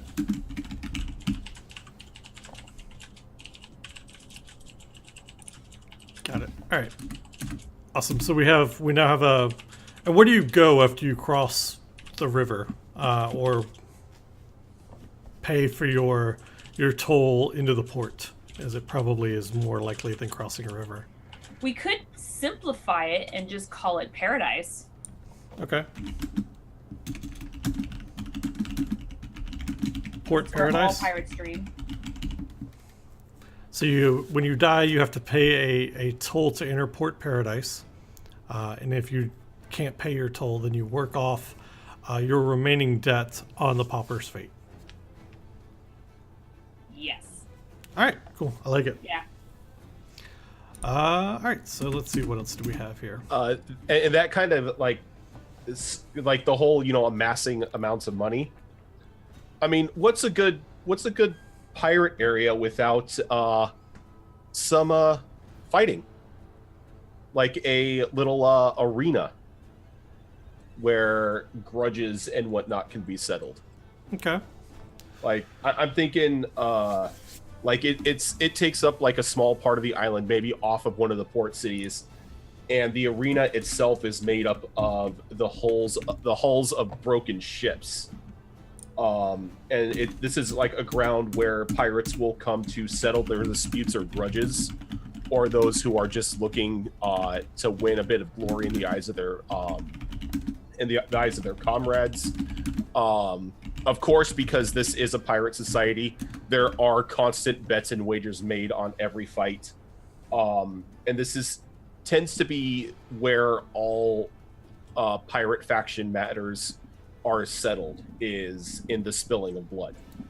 Okay, I like it. Yeah, I can definitely throw that in there. So I do want to clarify that all the stuff you guys are giving me, your characters know in passing. You've never seen any of these places. These are just tales your characters know. Whether or not they're real or not will be a different thing, and they make them up. They may not. It may just be a legend or a story that your character knows. So as we're building this is kind of information that your character will have. So one area we haven't talked about a whole lot, and I want to get you some feedback from you guys on, is that frozen peninsula up north. Why is it frozen, and what's there? Yeah. What was like that? White Walkers. Like White Walkers. Or Like some it White can Walkers, be. frost giants. It could be Yes. like a cursed earth style thing, to where, like Max said, like the frost giants or White Walkers are around there. That pretty much anything that dies up there doesn't stay dead. It's Everything up there is resurrected. Yeah, everything up there is resurrected. Yeah. And it could even be because at one point in time, a ancient dragon fell in battle, and as its blood spilt on the land, it cursed it. And now this dragon now like calls like the northern part of the island its home as a Dracolich. Okay, you were going there. Good. I was like, there's a Yeah, Dracolich? I had the There's same a thought. Dracolich? Yeah. Same thought. So Are we yeah. doing this? That's why magic is hated on the island. Maybe a mage caused it. Yeah, that could definitely be a rumor or a A legend. wizard did it. Wizard did it. Yeah. Wizard. Fucking wizards. That's where the ghost of the dragon or something could probably hang out if we want to have a dragon in the story. Mm-hmm. It could Well, also yeah, be, it could also be like maybe a means to where exiled pirates are sent if they've broken like some sort of Ooh. code or whatnot. You Yes. you don't get to go to paradise. You don't get to go. You don't get to serve get on the Pauper's stuck fate. Here, You are sent to the north, live out where- your miserable zombie yeah. life here. You See, you are that's- sent to the north. You die, and you are now a servant to whatever the hell's up there. You don't get an afterlife. Exactly. I feel like it's that, as well as if there's something you do that is just so horrible that all of you, like all the pirates or whatever, are just like get out, Yeah. and you don't want to sail away. Like you are exiled to that area. So I think, can we call it the Frozen Hilt? I like it. Okay. I think there needs to be a story involving this. So I was actually thinking about that little island up there. Because, I mean, okay, most of the characters I ever have in these games are usually from some sort of frozen north area. And naturally, my character in this game is going to be from the north area. So I was thinking a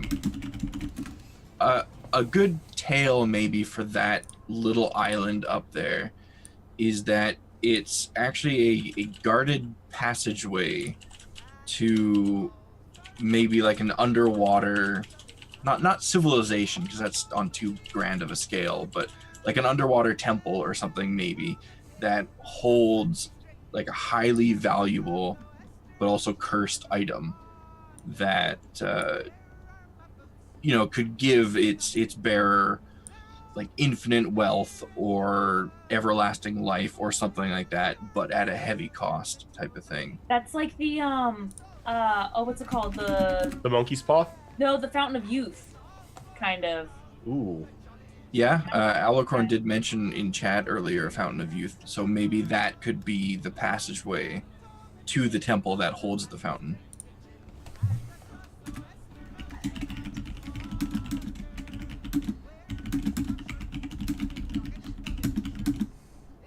Okay.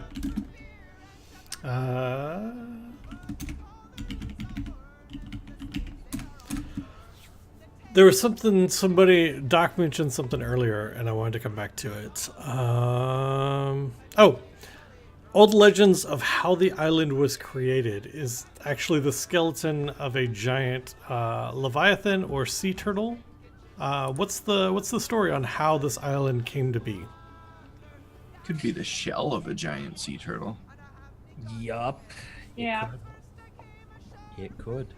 Okay. Big damn turtle. Well, it's a sea monster.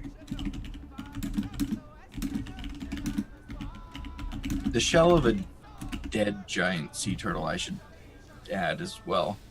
Yeah. See, that would make sense to the turtle's legend of this The sea temple dragon, that comes yeah. by. Yeah. Of Grandazilla.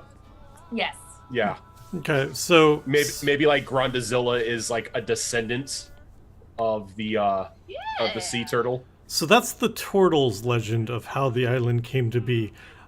How do the pirates feel about that legend? How do the humans and everyone else feel about this legend? Is it like, oh, it's bullshit, or no, there may be some truth to it? Well, I think it depends on race, because I feel like the lizard folk, for instance, would be more inclined to side with the turtle on that particular thing. Okay. Yeah, it's like just something nobody can ever agree on as to how the island was formed, and Oh, so everybody part- has their own like off the wall theory of what brought it to be. It was part of Chult's so despicable, even Chult told it the fuck right off. That's Like, what no, I put get in out chat. here. That's what I put in the chat. The Islanders is just a broken off piece of Schultz. Okay. Tell me. Can we link the turtle race for chat? Because I don't think some people know. Yeah. What we Let's see. did. Like, was it Master Uwe? There we Uwe go. from Kung Fu Panda? They kind of look like that, except a slightly more Yeah, they're like spiky and sturdier. they're huge turtles, and I love it. And I wish that ninja was a class because I would play a ninja turtle. No, you may not play monk. I actually saw something, I think it was on Reddit or the DM's Guild the other day, that somebody made the Ninja Turtles for the Turtle class. Oh my god. Yeah, I saw that. That was pretty good. Yeah, there's the that is the Turtle package, which I think is free, but it's essentially it's a turtle. It's not free. It's $7. It's a $7, turtle. but It's they a have a turtle preview race. of it. Yeah. So tell me the story of some famous buried treasure. Buried treasure? Yeah, you're pirates. You bury your treasure. I keep mine in my shoe. I don't know what you're talking about. I am so raiding your shoe closet later. You know, you just said buried treasure, and the first thing my mind clicked to was the treasure of One-Eyed Willie from the Goonies. Oh. I haven't watched that movie in forever. Which is funny because the house is around here somewhere near me, but I haven't watched that movie in forever. I love the Goonies. All right, well let's do this. Let's back up from the buried treasure a little bit. Somewhere on the island, there's buried treasure, like there always is, and probably it's all over the place. But this one is particular. The captain who buried it went mad shortly before burying it. What caused him to go mad, and was it included in his buried treasure? It was the treasure itself. So it's a cursed treasure? Cursed treasure. Yes, His greed for more drove him. I have a pirate story without cursed treasure. I'm thinking that it's like some idol that he found in his travels that was just this beautiful, like expertly made ancient idol. But as he removed it from the temple and he took it along with him in his travels, it began to talk to him, and it made him begin to do horrible things, even in the eyes of the pirates. Why they make the frozen north thing? Yeah.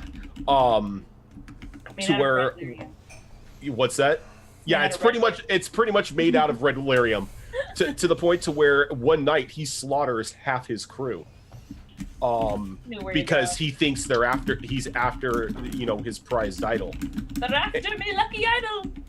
And it's only after that he's slain half his crew that the scent of their blood wakes him up, or snaps him out of the illusion for just a brief moment, to where he has just that clarity that he's got to get rid of it. And he just locks it in a trunk as fast as he can and just buries it in the first place his feet touch land. So and then somewhere coastal. Yeah, it would be somewhere coastal. Okay. And then afterwards he's never heard from again. There are rumors that he exiled himself to the north. Others are he is a madman still wandering the island at night, trying to either chase people away from the idol itself, or still protect his beloved treasure. Okay.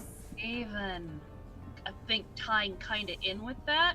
Remember we were talking about the Ragnarok map, Wyvern Cove. Mm-hmm. What if that is somewhere in this little inlet, because it's got a little surround here, and just by happenstance there just happens to be a bunch of very vicious wild animals that that's their nesting ground, so they're gonna guard it viciously regardless, but that's also where it happens to be buried. So the idol is singing to them as well? Yeah, so now they're guarding it as well as their brood. Everything must protect the idol. Exactly. And as the generations have passed, they're born to protect it. All right, I got some ideas out of that I like and am going to use.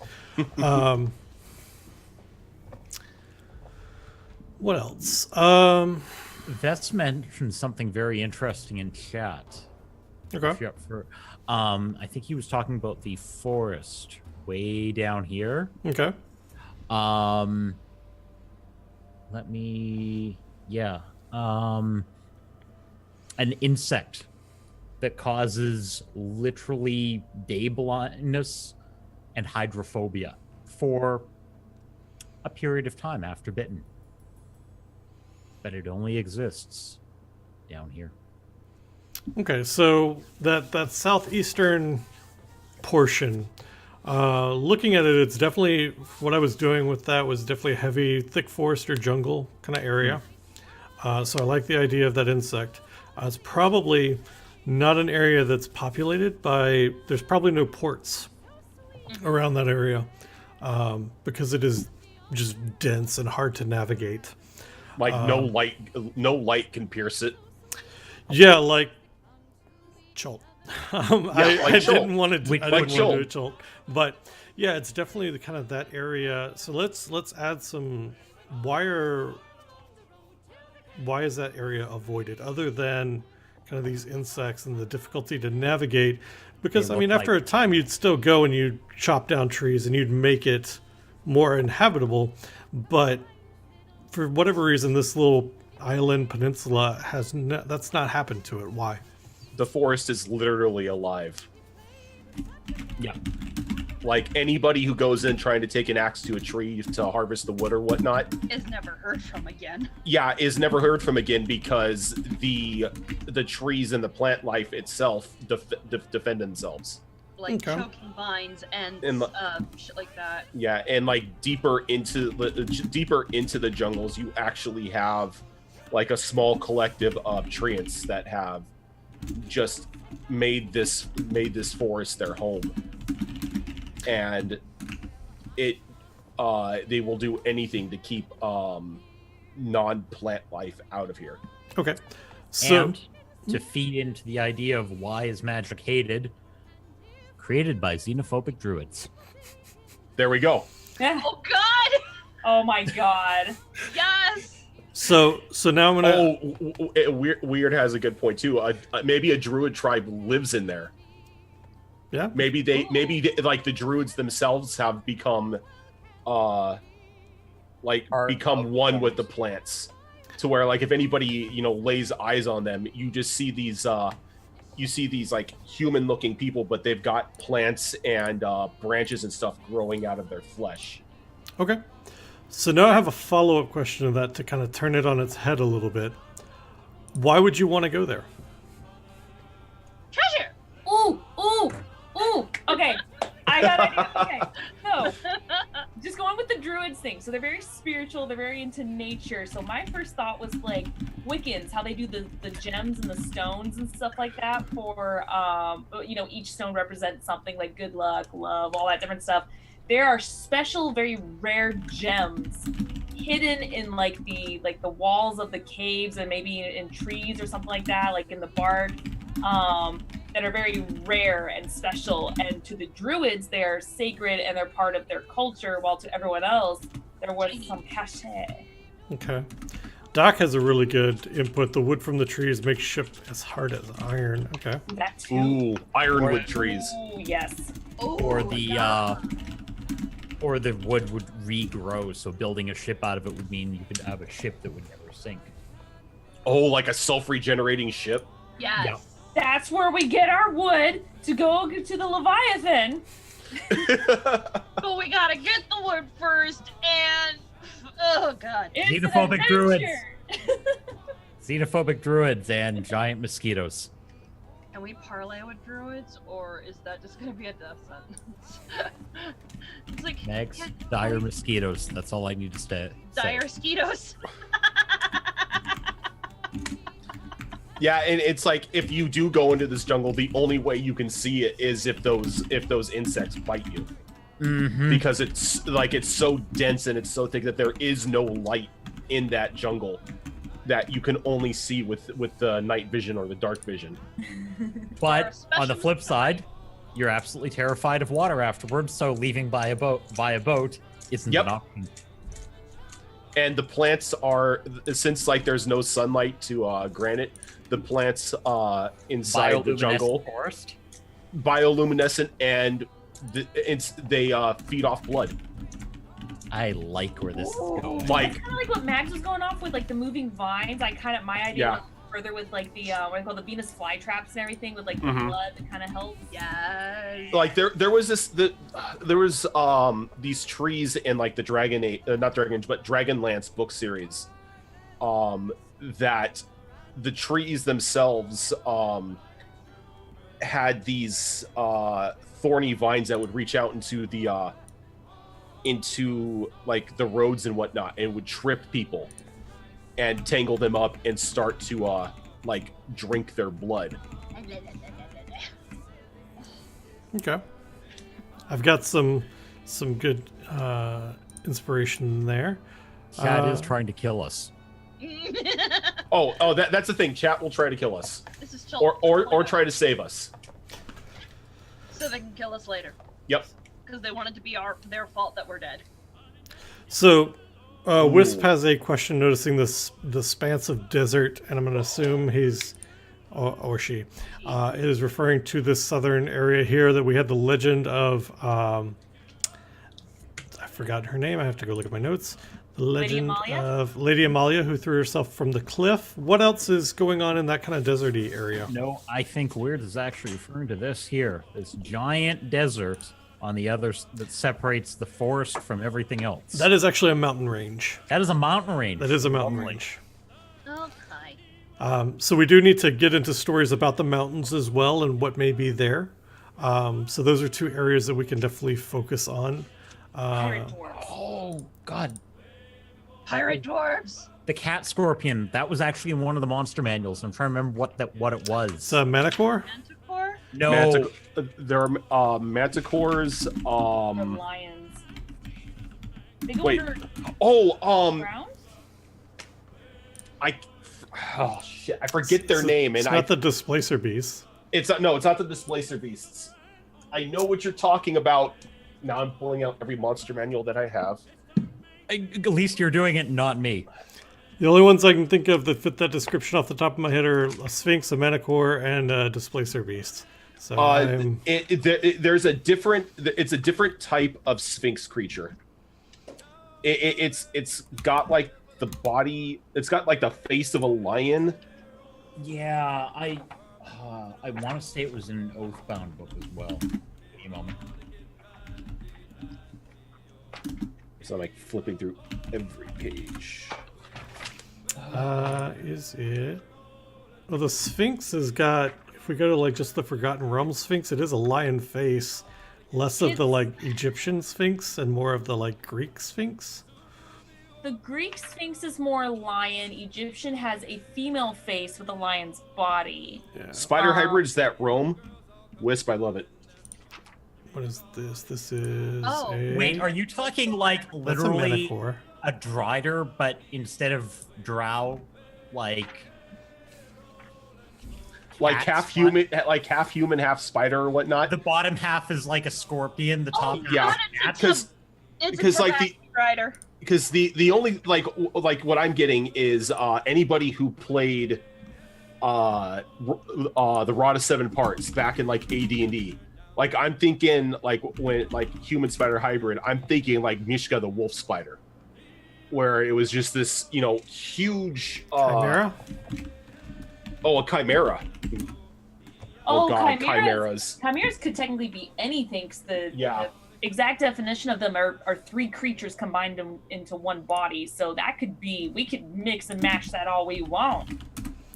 Yeah, Chimera does have three heads for the traditional D&D Chimera. It's a lion head, a ram head, and a dragon head. Oh, it's not. Oh, well, no, that's the serpent. Yeah, it's usually a lion, goat, serpent.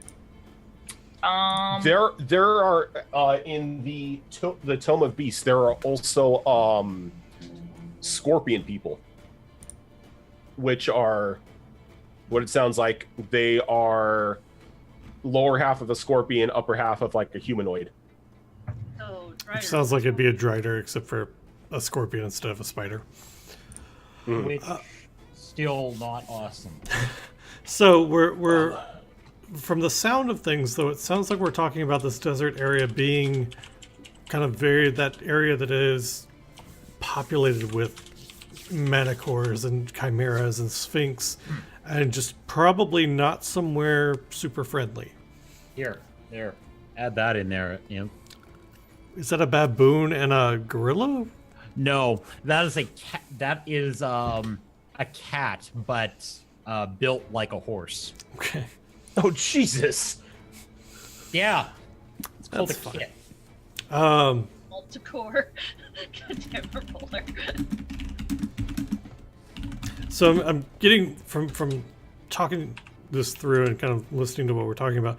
The desert area, being that area that these great beasts kind of inhabit, and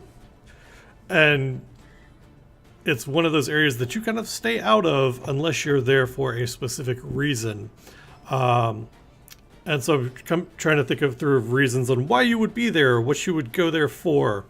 And maybe like going back to the living force and the ironwood and the regenerating wood idea, I like the concept of like rare ship improvements being from these creatures.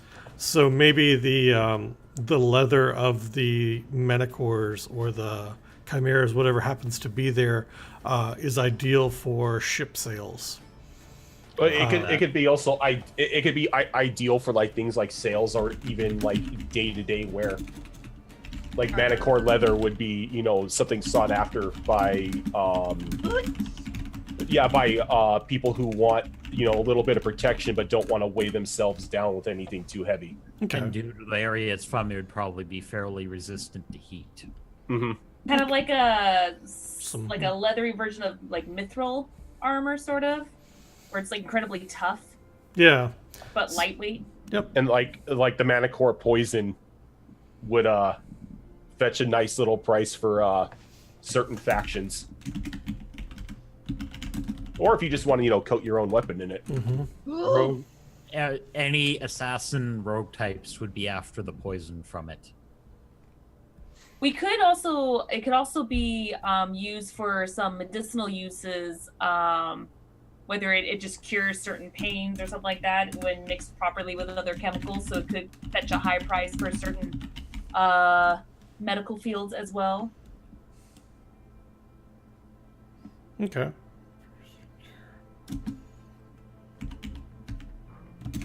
I think around the mountain range as well, you probably have like small like settlements of harpies. Yeah, I like the harpy idea. Can't have pirates without harpies. Yep. Let's see. Doc said something. So even if this island is basically all pirate controlled, are there bounty hunter pirates? And if so, is there an isolated outpost towns in the mountains that other pirates can go and place bounty on rival pirates' heads? So yeah, so the island is definitely kind of constrained. We've talked about the world around it moving on, and this being the last bastion and outpost for pirates being safe. So yeah, I feel like bounty hunting is probably something that happens amongst pirates. And like the way that I look at it is like if like you have a price on your head that bounty hunters are coming after you, you've messed up big time. This is now to where like they are sending out the pirate cops after you. I don't. Like the faction leaders or whatnot are putting a price on your head for something you have done. Yeah, and I think that it's definitely not a pirate cop idea. I like that's seems like weird. that was just like an example of like, you know, if pirates have to rely on bounty hunters and whatnot, you've messed up big time. Yeah. You know, you're probably going north if they catch you. You've broken the code somehow. You know, killed someone outside of a fight, or like assassinated someone and got caught, kind of thing. Or you started a fight in a neutral zone or Yeah. something. Yeah. So okay, so all right, so I like the outpost, the idea of this bounty hunter outpost being somewhere you have to try to get to and put an effort into, so that way, like, the bounty hunters know that you're not just doing this on a drunken whim. What about right here? Is this mountain right here? That is kind of a mountainy area, yeah. What about over here? This is like their port. I think I like the idea of them being away from a port. Kind of, again, it goes back to that, hey, if you're hiring us, this is serious. You're not just drunk. Okay. So, like, it having to be Like right a here. trek. I was also thinking this starts turning slightly more white, which makes me think it's higher up It and is. it's harder to get to. So I think it should be somewhere here in the peak of one of these mountains. Like you really have to get your ass up there. Like it's gonna be a climb. Yeah, I like that idea. Is the Because by the time you get halfway there, you've sobered up and you're like, oh, wait, no, this is a bad idea. I've got an idea. Oh, it's a bad idea. so the bounty hunters have a town village kind of thing set up in this mountain range where it takes you days to get there. Like you're climbing a mountain for a day to get up there, and it's just, what are we calling this? The blood-soaked peak, or what do we want to name this area that you're just like that we're getting to? Because I feel like that's something that like you would say it and like a hush would kind of fall across the tavern if somebody mentions this place, kind of thing. The Pious Crag. Whitehold. Whitehole? Whitehold. Whitehold. It's a white hole in the sky, sure. Yeah, I like the idea of giving it a name that the name itself doesn't sound menacing or anything like that, but What it implies. yeah, Yeah. like What makes people go, The white know menagerie. what's there, so I it kind of almost- makes you recoil a bit. I almost like the idea of calling it Whitehold. It sounds very serene. but really, it just means Yeah. I like It's like people are like, oh, Holy Whitehold, that sounds poop. nice. Holy Sounds shit! like a street Mick meeting. Loken and Chosen, thank you guys for the raid. Oh my god! How was your show? How was your cast this evening? You guys, if you haven't dropped Mick Loken a follow, and I'm gonna sick mimics on him. go drop Mick Loken a follow. They just finished up Chosen, which is their D&D show over there. Welcome, Raiders. Welcome in, guys. If you have hearts in chat, drop those into chat for McLoken and the Raiders. General Mitten slapped a fucking dragon with the flat of his sword. That is fantastic. Okay, that takes some guts right there to flat blade a dragon. Well done. That is just come at me, bro. Well done. We are starting up a new game, and it is pirate themed. We're currently doing world building with the cast and with you guys in chat. So if you guys want to stick around and help influence the world, it's a pirate themed game. So we're coming up with legends and tales and all kinds of fun stuff. Feel free to stick around, McLoken. Thanks so much for that raid, sir, and everybody that came with him. It's nice to see you guys in here. So we're currently talking about bounty hunters and how if you fucked up bad enough in a pirate world to have a bounty on your head, what that's like. And we've decided that getting to the bounty hunters has to be an ordeal because it's not something that you want to just go drunkenly do. And so we've decided that they are on the peak of this mountain here in the center of the map area, in an area called Whitehold. Is that what we? Yeah, Whitehold. Okay, so And I'm thinking like any of the bounty hunters that are affiliated with Whitehold either carry either there's like a white lily or a white lotus or something that's like embroidered on like the gear that they wear, or it's like a pin or something. Yeah, it's like something that they carry to where they know that when people see them, to just get out of the way and let them do their jobs. they know that they've kind of got diplomatic immunity is the wrong word, but the right idea.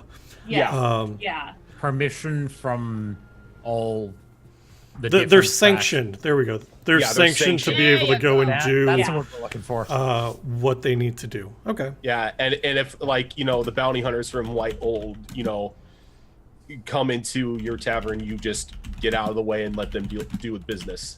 Keep your head down and don't make eye contact. Yeah, and I'm thinking like any of the bounty hunters are just like these like hardcore like Boba Fett types that are just like they will do anything by any means in order to secure their bounty.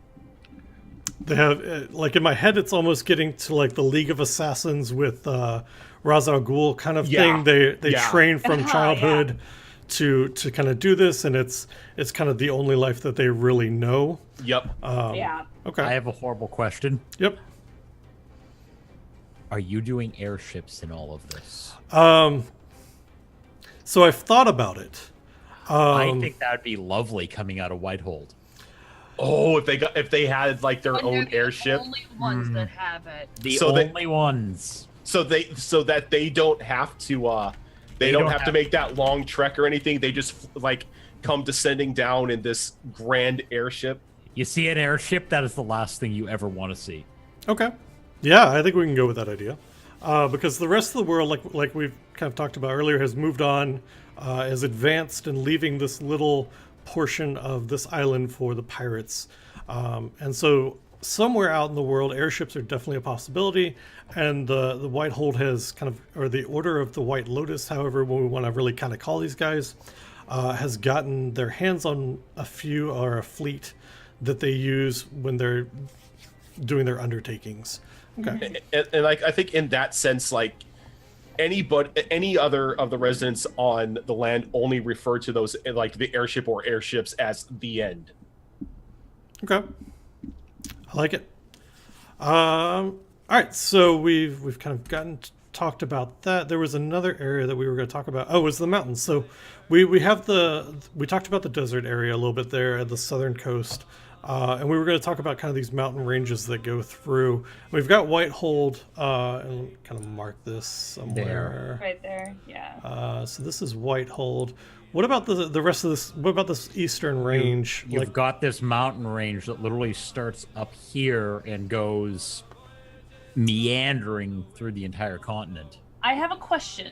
Okay. So, is this all forest, and then this is like snow on the mountains and everything? Yeah, so this is forest down there, and then you've got this, in my head when I was creating this, there was this one kind of central peak in that area, and the rest of it was kind of the fall off and foothills of that mountain.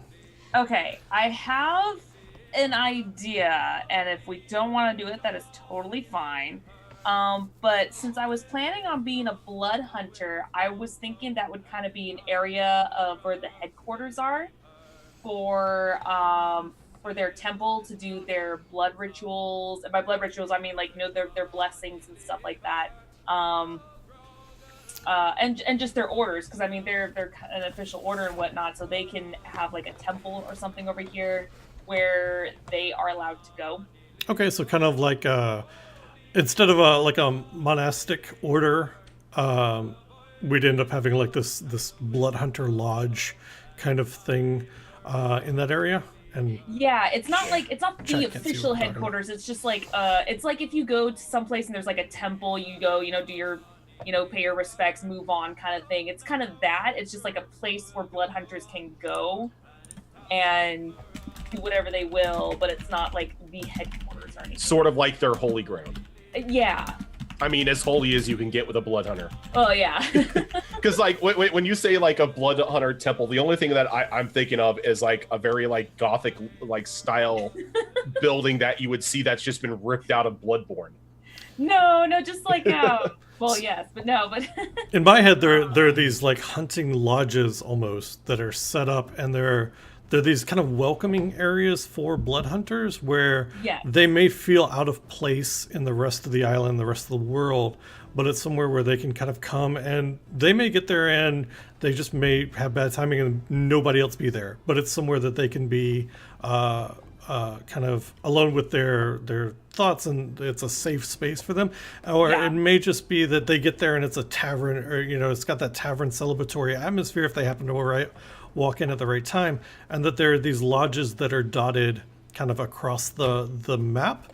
And so I like this idea, but I think that we need a story or some sort of legend as to why somebody who's not a blood hunter would stay away from those places. Superstitions. that was my backup. Okay. I am planning on doing a werewolf order.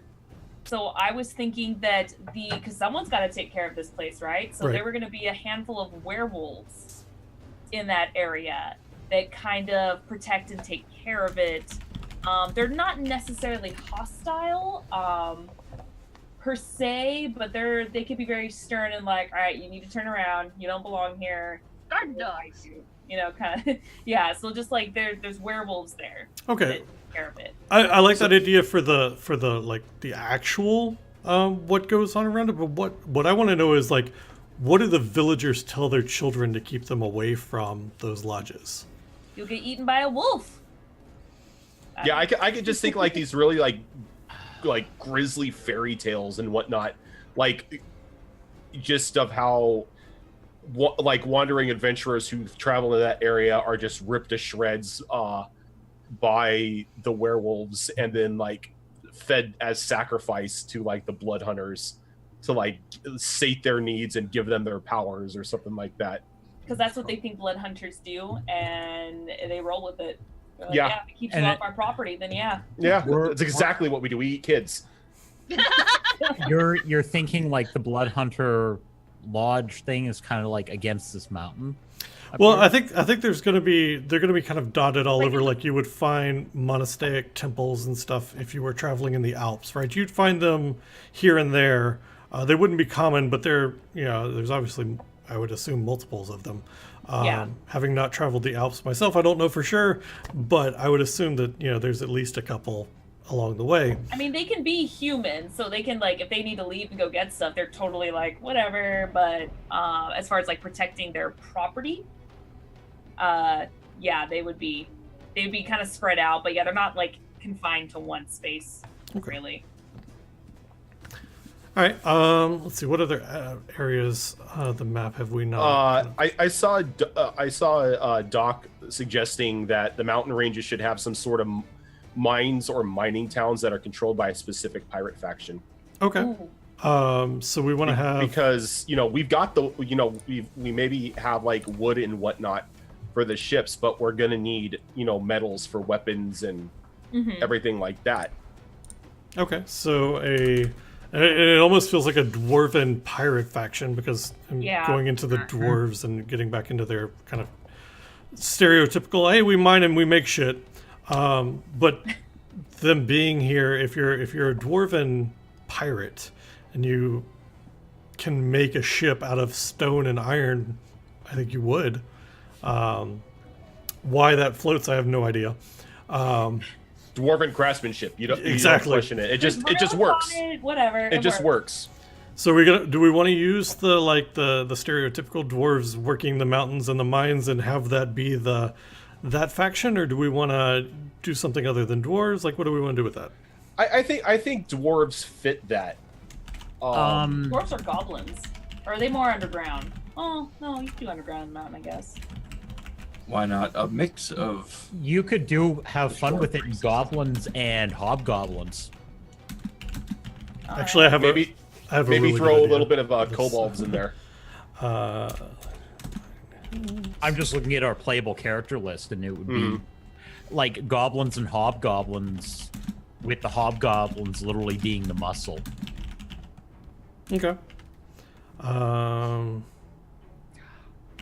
You started talking about just backtracking. You started talking about the whole Blood Hunter thing, and all I can think is the mountain range on that island being made out of like twisted obsidian rock.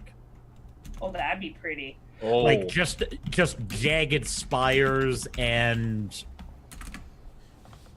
and it's like the imagery of just that, as well as the stories of them eating, people who wander in there, keep people away from their doorstep. yeah. And the fact that it would be made out of something like obsidian, it could also inspire weaponry for the area. Mm-hmm. Okay, I think we can work with that. Yeah. All right, so I want to get back into some more legends real quick. We talked about kind of the afterlife and how that was going to kind of the legends around that.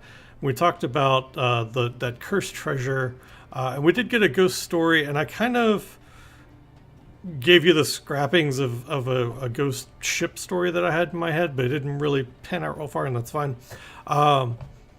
Give me some other bedtime tales that get told to children on the island.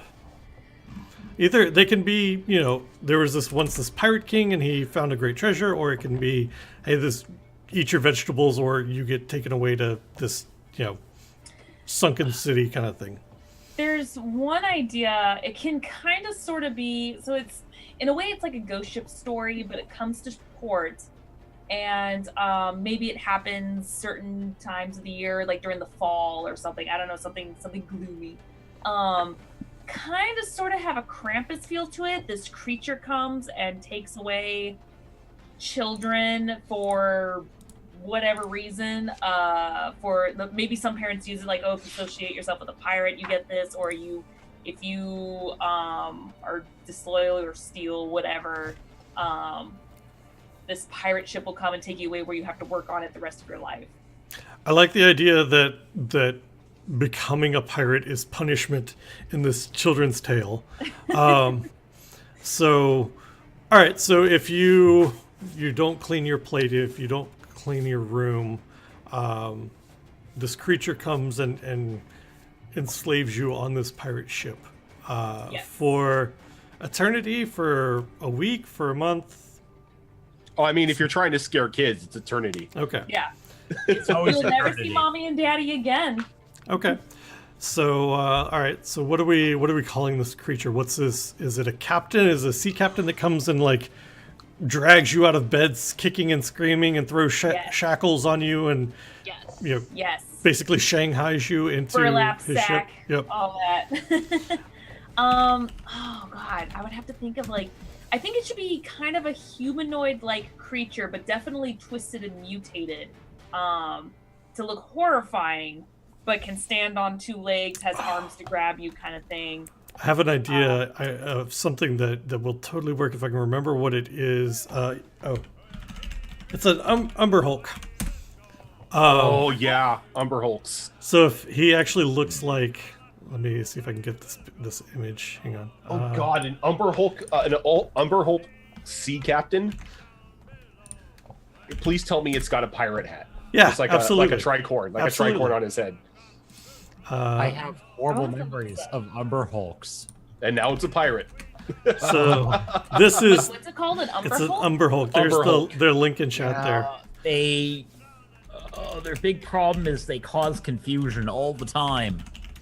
I don't think he'd actually be an Umber Hulk. He would just look like an Umber Yeah, Hulk. I was gonna say the arms and the legs are spot on. I feel like him looking more buggy is not exactly what I'm going for, but the arms and the legs, how mutated, Yeah, and like- jagged and gross.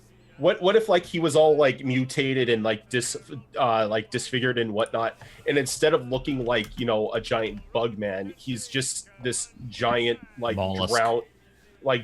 giant drowned corpse. He's a beefy golem. Yeah, because I want him to look gross. He can have maybe boils or whatever just on his face. I do like how they're kind of hunched over. Yeah, you've got his eyes are just these black pits with this soft red glint inside of them when he looks at bad kids. So Yeah. sort of like a cross between that image and a member of the crew of the Flying Dutchman. Yeah, Yes. that's kind of what I was Yes. getting in my head. All right, so what's the captain's name?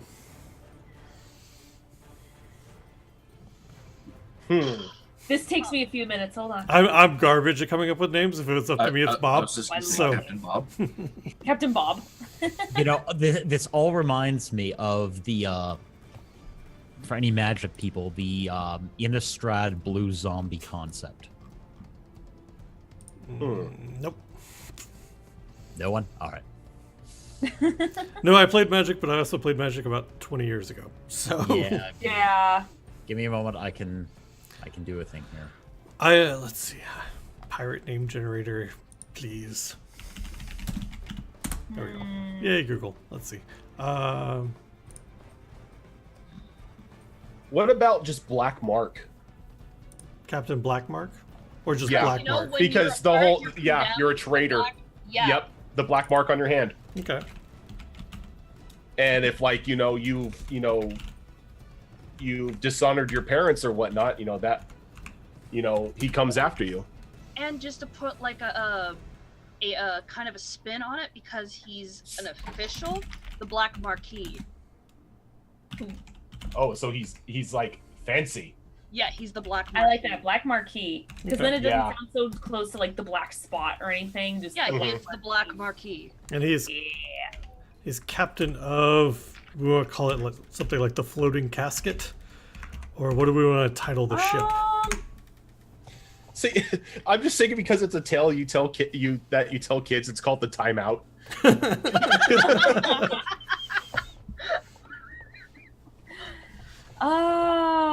The limbo. I don't know if we want to keep with the theme, the Black Dog. The black dog.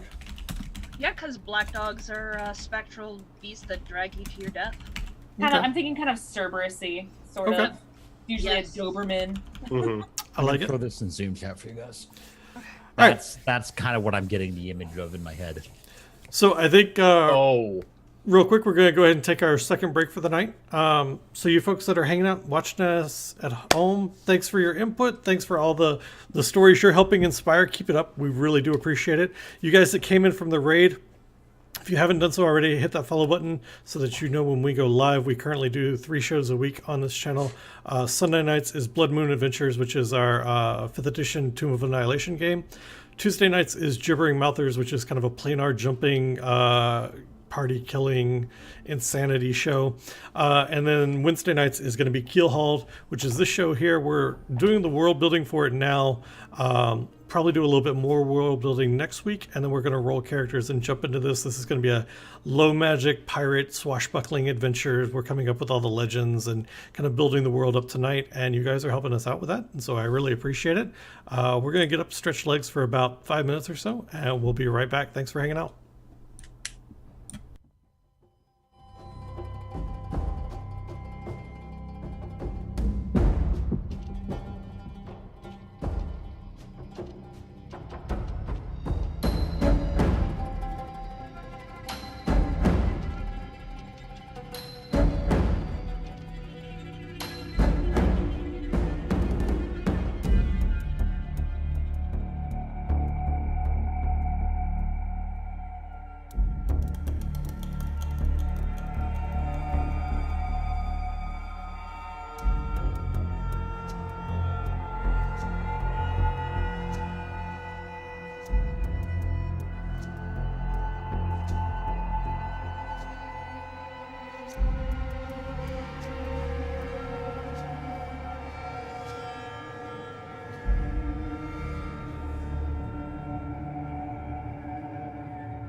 Y atravesando los montes,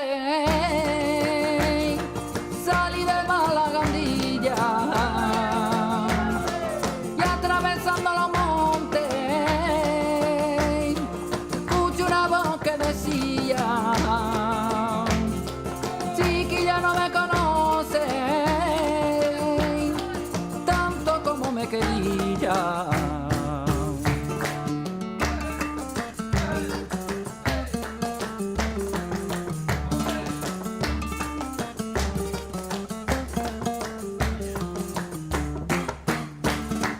Y vivan los verdeales,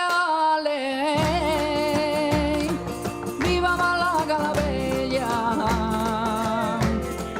Y vivan los verdeales, que cuando baila mi niña, hasta el mismo sol que sale, se va muriendo de envidia.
All right, we are back. Welcome back, everybody. Hi. Hi.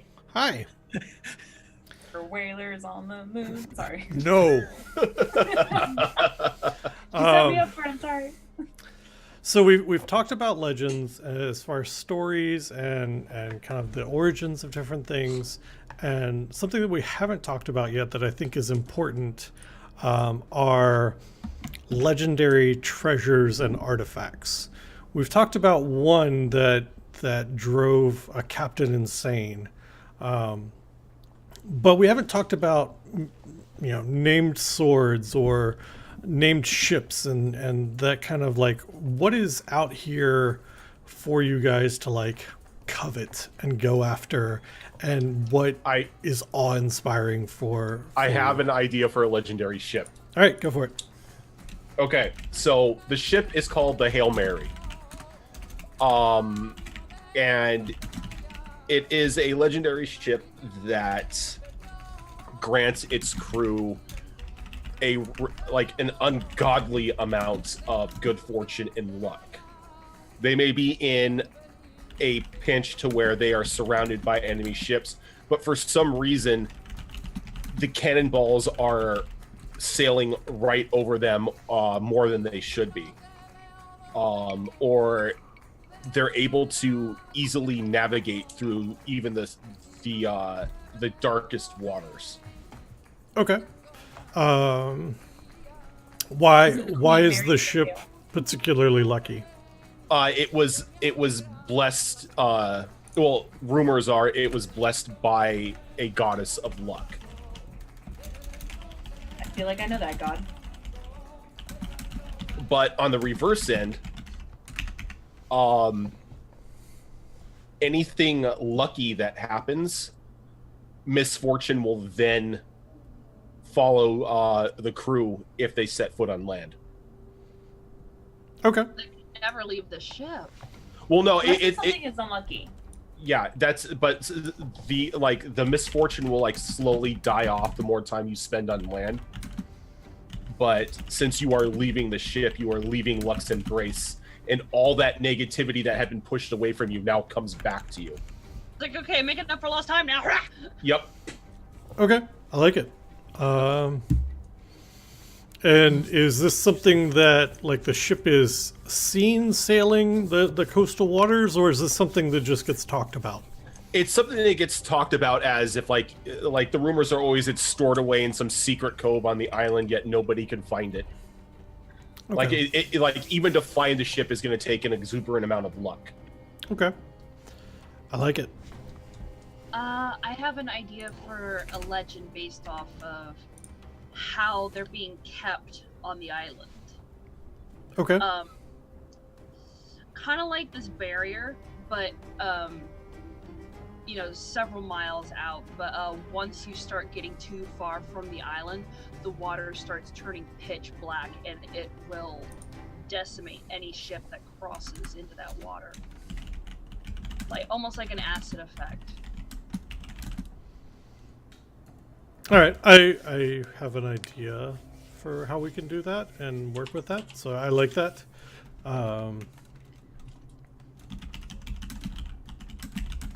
Sorry, I'm writing myself notes before I forget. Notes are good. How dare you, sir? I know, it's terrible. All right, so I like that idea, and I've definitely got something in mind for that, Max.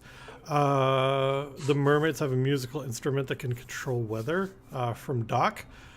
I like that idea. I want to expand on it a little bit, and maybe it's something that gets passed between the mermaid covens, because we talked about the mermaids kind of being very much like the fae creatures, representing different emotions, and so having it be something that has to be passed between these covens so that each gets equal time with it, and causes the weather to kind of move through cycles, may even be how the pirates explain seasons, and the churn of the sea. So that would explain the different emotions and moods during the winter and all that. Like why like in like quote unquote hurricane season, the island just gets pelted nonstop. They're angry. Yeah, I almost think of it as a almost a because underwater and everything, a conch shell that one of the mermaids in the small coven will play throughout the season off and on, and every time they play it affects the weather. Yeah, I like that. And rumor has it if they don't play it, people tend to get a little antsy because it kind of wondering who it's being passed to and wondering what's coming next. Who it's being passed to, or did they lose control of it? What's going to happen now because the seasons are going to be all out of whack. Oh god, the mermaids are like groundhog. Oh god. Do we get more rain? Do we get more snow? Who's it going to? There's a northern tribe of them, and that's winter. Yeah, there you Oh go. god, what if the northern tribe are also affected by the cursed earth up at the north? They're zombie mermaids. Yeah, they're like undead mermaids. Zombies. All right. Somebody tell me about a legendary ship's bell. Because you always have those bells that you ring for, hey, there's land, or, we're getting attacked, or, whatever on a ship to kind of get the crew's attention. What is it? Why is it legendary? What does it do? Other than mimic a particular Kinku from the Sunday game. Maybe this is a special, enchanted artifact where there's one particular bell that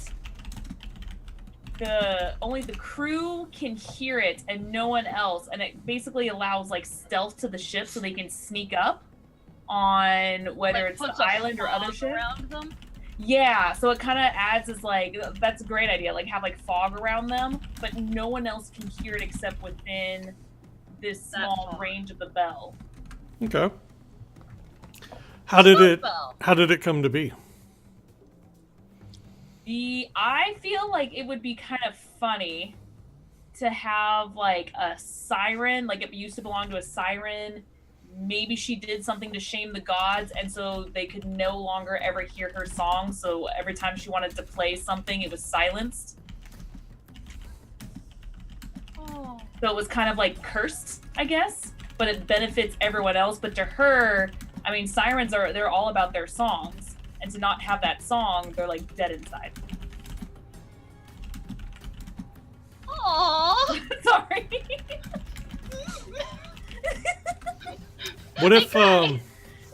What if that siren gave the bell to the ship's captain because they fell in love, and that way the captain could visit her in secret without alerting kind of his crew or other ships to what he was doing. And maybe that's what angered the gods, her associating herself with a mortal or something. Okay. I feel like this bell though can be detached, it's not to one ship. It's whoever has this bell. It's within that city. So Mhm. yeah. Yeah. So We're not talking a large bell. We're talking something like the size of a dinner bell. Yeah. yeah, So you could also cloak your team. exactly. So you can go on land with it and sneak up on your enemies and everything without them even knowing. Obscuring mist. All right. So let's get what's a legendary? Legendary swords are kind of a done thing. What's They a are, legendary? but I actually have been thinking about kind of weaponry a little bit since you mentioned legendary items. Okay. I've been trying to put together kind of an idea or a tale for the first pirate to set foot on this island, and I've kind of come up with perhaps a captain or a pirate king that came here with his crew, and the classic kind of crew goes crazy on the island type of thing, and the king ends up taking his treasure to the highest peak on the island, and he remains there and is still there guarding his treasure.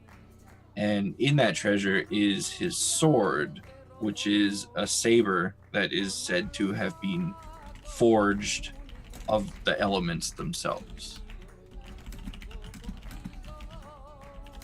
I like that.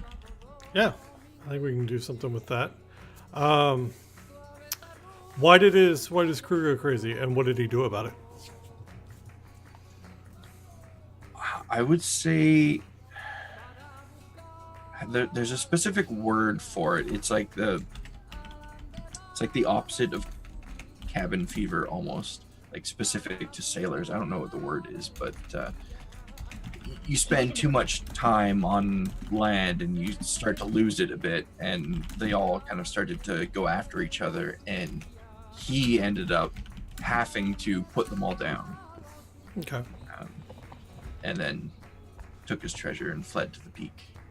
Okay, and I think the saber now constantly kind of drips with the blood of the slain crew. Like, it's just one of those things that there's always kind of blood dripping from the tip of it. From my icky. Even if it hasn't been used in years, it's just one of those things that just constantly flows. So make sure your hepatitis shots are up to date. Yummy, yummy, yummy. Okay, I like it. Give me a. I mean, this is pirates, and I don't think we can do pirates without doing blunderbusses and flintlock pistols. It just feels wrong to try to do that. So, somebody tell me about a legendary sidearm.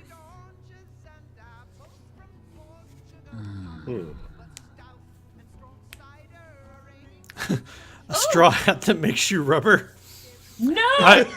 No. As much as I would absolutely love that, no! I almost read that the first time as rudder, and I was like, so you become part of the ship to steer it? I'm the mop and bucket. The crew. Although that would be kind of a cool idea if we do kind of want to squeeze in one piece. It's the legendary, like the devil's fruit thing, but there's only one, and it like gives you power, but there's a price to pay when you eat it. Not necessarily, oh, you drown in the ocean. It's like something else, more horrible. Oh, it's a Baba Yaga tree. Okay. It makes you dance for an hour. You can only speak in rap. Oh no. You can only speak in haikus. Make it super difficult for you. Yeah, so somewhere out there's a captain with a legendary pistol or a legendary blunderbuss. What's special about it? It can never miss its target. And it's waterproof. Oh, it's not waterproof. It uses water as ammo. So it's a legendary super It soaker. is like the ammo itself is from the sea. It crystallizes water. Yeah. Salt and turns it into. Oh shoot! I'm So I've in fact that's where I was kind of going with that, Mags. Is that it can always hit, but it only shoots like salt, rock salt, so it doesn't actually do lethal damage. Yeah. Okay. We're gonna call it crowd control.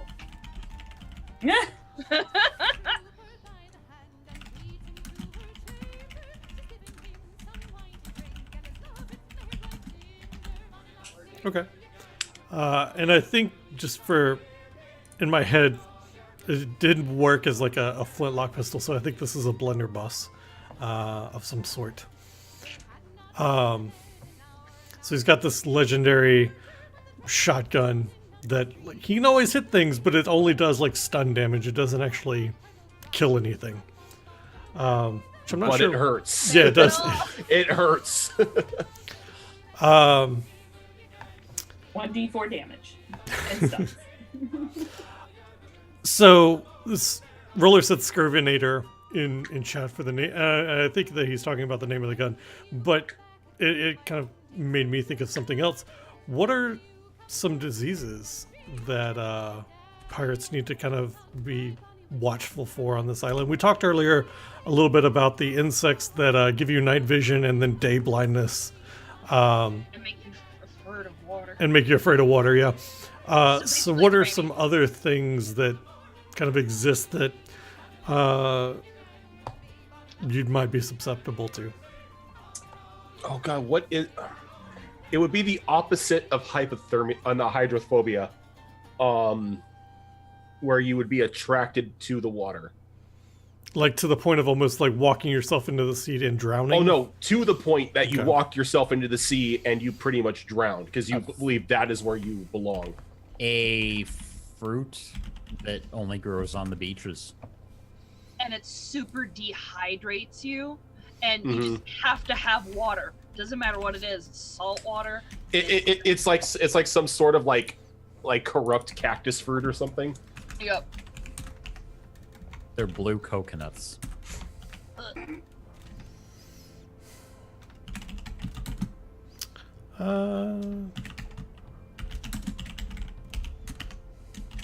So And why ano- not? It's called the Ocean's Delight. Oh, I like that.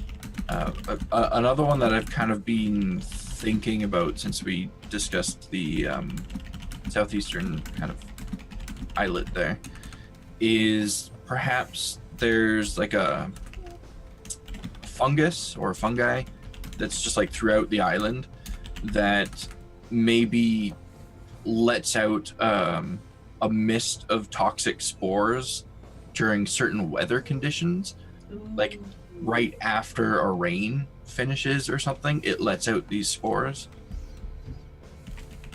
What do the spores do? Other than just being toxic, like what are the effects? Green fungus. I'm thinking Paralysis? it's not something quite so drastic. I'm thinking more or less it would maybe give you the exhaustion effect. So Okay. it's not like immediately dangerous because these things would be throughout the island, but it's something that you kind of have to be aware of if you know what weather conditions make this happen. I think to where like the weaker the person is, it may just slowly but surely turn them into a nursery for these mushrooms. To where if like their body can't fight off like the exhaustion or whatnot, it slowly like breaks them down, and when they die, just more of those mushrooms sprout from their body. Okay, do we want to call them like corpse blooms? Ooh. That sounds cool. Sounds like these are, something that maybe, especially in areas where there's like a large fight on land, it would mark these, and maybe that's the legend of how they came to be, is that there was this great battle between factions, and the blood soaked the ground so much that when it rained, the corpses bloomed with these bright red fungus, and now the fungus begins to spread every time that it rains. If you are in the area, it attaches itself to you, causing fatigue and hallucinations, and then and if you succumb to it, and that's the way that it spreads. Okay. Possible medicinal purpose as well. What would be the sleep aid? Yeah, sleep aid. Muscle But in relaxant. the right doses. So it's like a painkiller and a sleep aid? Mm-hmm. Yeah, and then I think like most other toxins and venoms and stuff, if you like deliberately ingest small amounts of it for a long period of time, you could build up an immunity and eventually maybe get beneficial effects to it or from it. But So would you have something similar to like opium dens that begin to kind of crop up around this, like maybe you have houses that are built around fields of these corpse blooms, and that people hang out in the underhangs and wait for the rain, so that they can intentionally hallucinate and kind of get the effects of this. You could. I guess that would more depend on like how long you would have to ingest this before starting to get beneficial effects from it. This is starting to sound like the origin of assassin guilds, because that's how they grow more of it. It's an interesting idea. I like it. I had one idea where there's maybe a plant that's found maybe a little bit closer, kind of in this area where we thought like maybe the bugs were and the dryad and all that stuff. But there could be something called like a plant called like the locust hum, and if you ingest it, it can have other purposes. But one of the things why you don't want to ingest it raw is because you start to hear these strange humming, kind of like this the sound of like what a locust makes, that constant clicking sound, and you just constantly hear it and you can't get it out of your head, and it kind of drives you insane, kind of like mad cow disease a little bit. You start to hallucinate because you can't get this sound out of your head, and it works for a certain amount of time. Not gonna lie, if I constantly heard like that clicking over and over again, I would personally ram my head into the wall until it stopped. Yeah, I grew up in an area that like every I guess I forgot what the life cycle is, but every so many years we would get cicadas that would come and like latch onto the tree. Oh, yeah, kind of that. Fucking hated that. The droning. It was the worst. Yep, that. So all right, we can do something kind of with that. And that's how you get more corpse bloom. Someone went mad, killed themselves, and now we have more corpse bloom. Lovely. And everything comes full circle. Circle of life on the island. Need I? Don't look a mess. Okay. So we've talked about diseases, and I've got some neat stuff to play with there.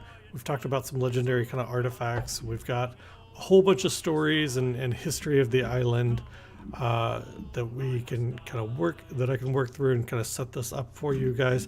So let's talk about pirate factions. What factions are there? Why are they? What is their intent and their goal? I definitely think there needs to be a slaver faction. Is everybody okay with that before I put this in there? Because I know that that's one of those can kind of get weird, murky waters. Forgive the pun there. Yes, but I feel, because I mean, pirates deal with a lot of wenches, whether that be barmaids or promiscuous women. I feel like if we don't get to a certain extremity with that, I would be okay with it, like rape or something, obviously. Yeah, but, I'm not. I That's a line I'm not going to get to. I was going in the other direction. They basically enslave people as arena fighters for profit. Well, like gladiator style. Yes. Yeah. So they enslave them and they send them off to the arena to fight for people's entertainments. And make money. Yep. Mm-hmm. Okay. Is everybody good with I'm that? fine with that. Okay. Yep. Okay. Just making sure that gets to those weird topics that I want to make sure we're not kind of getting into. So if everybody's cool with that, then I'm fine with it. But An all women's pirate guild. And And they're snotty about it. Like to the point is like nobody really wants to go with them. Like Is it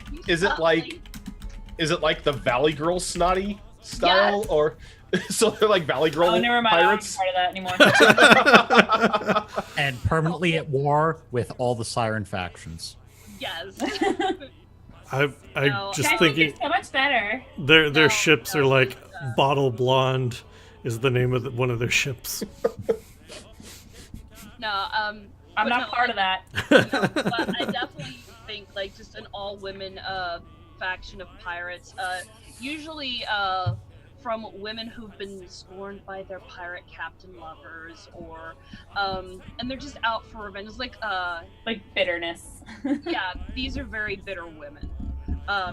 And usually they make very good pirates because it's no holds barred. They are fearless, but it's usually brought on by women that sign up because they've been scorned, they've been hurt, they're left alone, and they need a family, and this family's willing to look after them. Okay. So like in my head, if you've watched Black Sails at all, the first season, the lady that runs the tavern, like, is just this badass, and that's totally what I have in my head for this faction. She just like literally takes no shit from anybody. It's great. Can their faction name be the Scorned? Is the whole Hell Have No Fury? I like it. I like that, yeah. I'm good with this. I like where this is going. Yeah, because I was kind of thinking what you were doing, but instead of the whole girly side, yeah, kind of like Amazonian or just like the really tough. Pretty much, yeah. I went off on a tangent because it was funny, but yeah. What does their flag look like? What are their colors? Black with a red broken heart. I think a sickle should be in the background too. Yeah. Moving around it. A red broken heart over like a white sickle. Yes, Like it's in front of the sickle and it's piercing the heart. Or Okay. it's tearing through the heart, that's why it's broken. Ooh, yeah, that too. On a black field. Megs, you know what you need to do now. I need to design some flags. And I'm with Atlas on this Yeah. idea. Atlas I love threw out the a great idea. of a giant ship, a Coliseum that's just out in the ocean. Ooh. So a giant pirates faction. I love that idea, especially because you get on the ship and the ship is literally like the size of a city. So what are we calling these giants?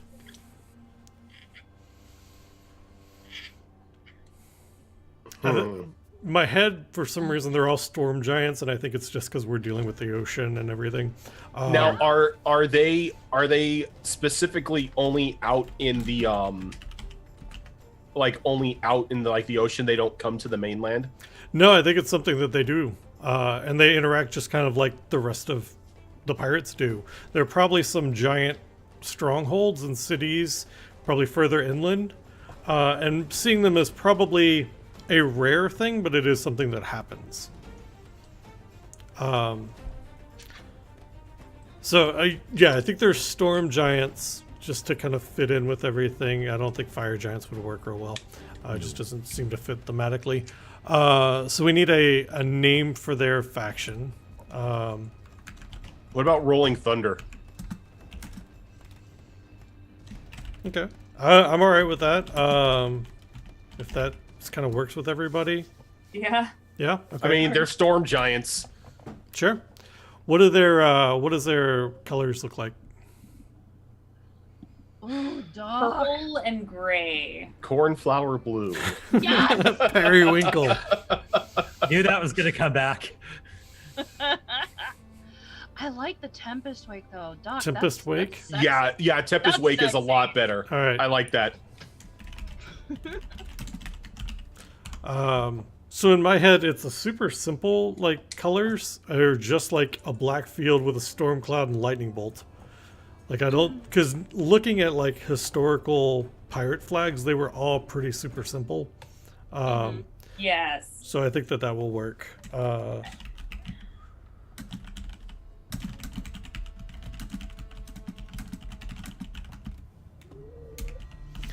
right. Somebody else in chat said something that I saw and wanted to go back and read.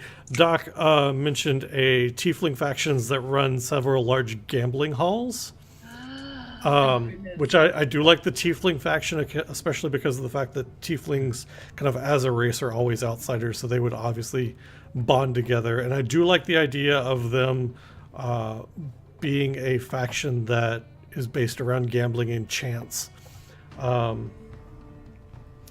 But I think instead of just having them just run gambling halls, I think there's a Run pirate casinos. crew as well. And maybe they have like a floating casino that they run, but they also, they have to fund that somehow, so they're out doing their piracy thing as well. Maybe a little match fixing here and there in the arenas. Yeah, they'll sail up to the Tempest Wake and be like, okay, let's go play some bets on some match fights. Let's go. So I think maybe they work with the slaver faction sometimes to rig, like, hey, can you throw this gimped person in against this person to fix the fight or whatever, or have this person take a dive. Yeah, just kind all of thing. networked in together. Yeah. All right, so they work with I the like it. slaver faction. Let's see, make some notes. It's like it's all connecting. Like we have a plan or something. Yeah. What is this? I don't know why, but I just imagined that faction for some reason, their emblem, a white field, a red, very simplified red rose in the center with two tiefling horns coming around on it.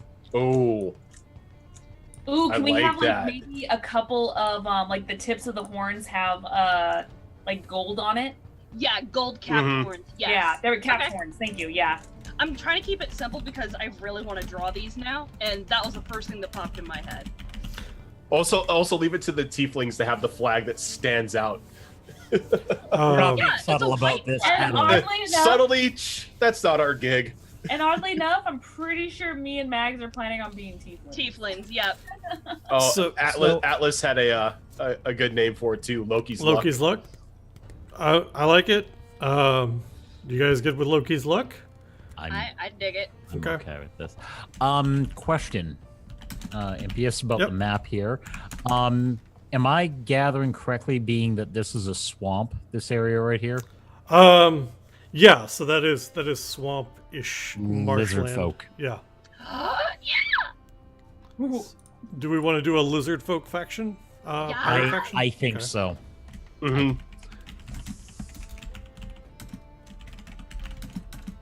All right. Why have they banded together? Why are they a faction?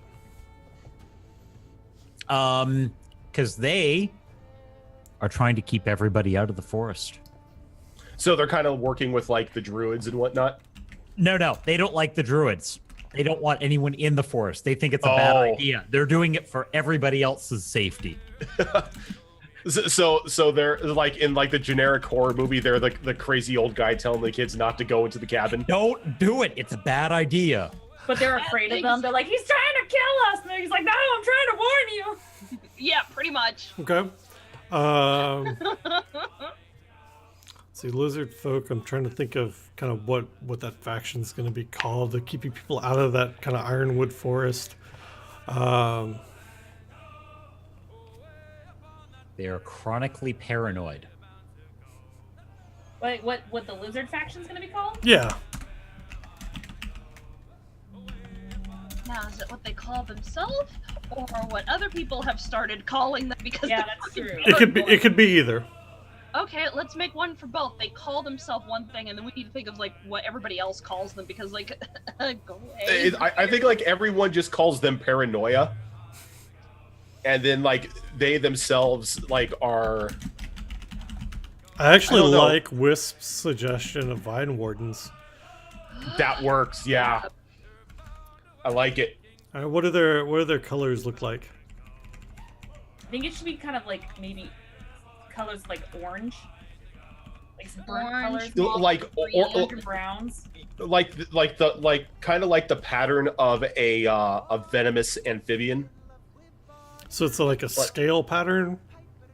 Like, you talking scales, or are we talking amphibian, like a poison? Like a arrow? frog, like a poison frog. How they're just like bright and like just warning. Okay, so just like a field, and then like little splotches of color. Mhm. I think Okay. little swatches of color with maybe like a brown vine, brown thorn, kind of diagonal across it. Because it needs some iconography. Yeah. I don't know if that's the right word.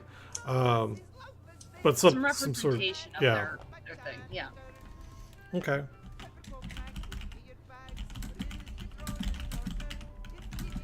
There definitely, since we already said that we were gonna do this, there should be the goblins and hobgoblins, Oh, we have to do the dwarven faction as well. or the dwarf, yeah, the ones in the mountains, have their faction. Now, do we want to lump the goblins, hobgoblins, and orcs into sort of an amalgamation? They can be. I think that would be easiest. We can also kind of not do all of these based around races, but based around common interests or goals. Because a lot of the ones that we have so far are racially based, but a lot of crews you're going to get are going to be, you know, tiefling and orc and human and, you know, lizard folk. Basically the mining guild of the island. Okay, yeah, and I think we can do. Let's do this. Because I have an idea. So I do want goblin and dwarven crews or factions because I have an idea for a storyline for that. Okay. So let's go ahead and do those real quick, and then we can get into some more generic and goal-driven factions. So the dwarven faction. We were talking earlier about maybe these ships are probably built out of stone and iron. What do we want to do as far as like a name? Do we want to do like Brimstone Mining Company, or do we want to do something like I definitely feel like there should be a pun in there somewhere, using the word quarry, but not like something that you're chasing, but the fact that it's like a floating rock quarry. Quarry's Rest? Yeah, I feel like there should be a quarry in there somewhere. Just cause. Let's see.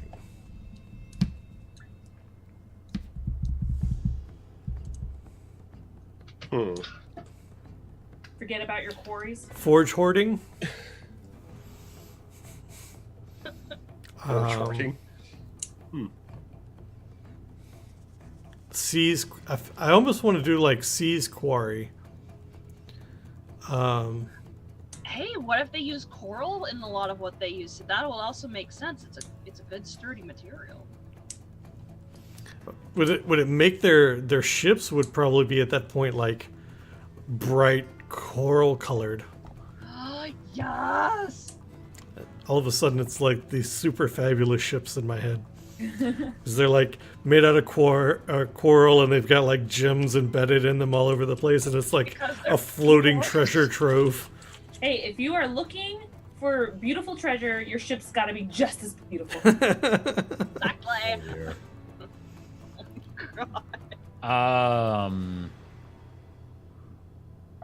I think Doc's talking about like the dreadnoughts and such.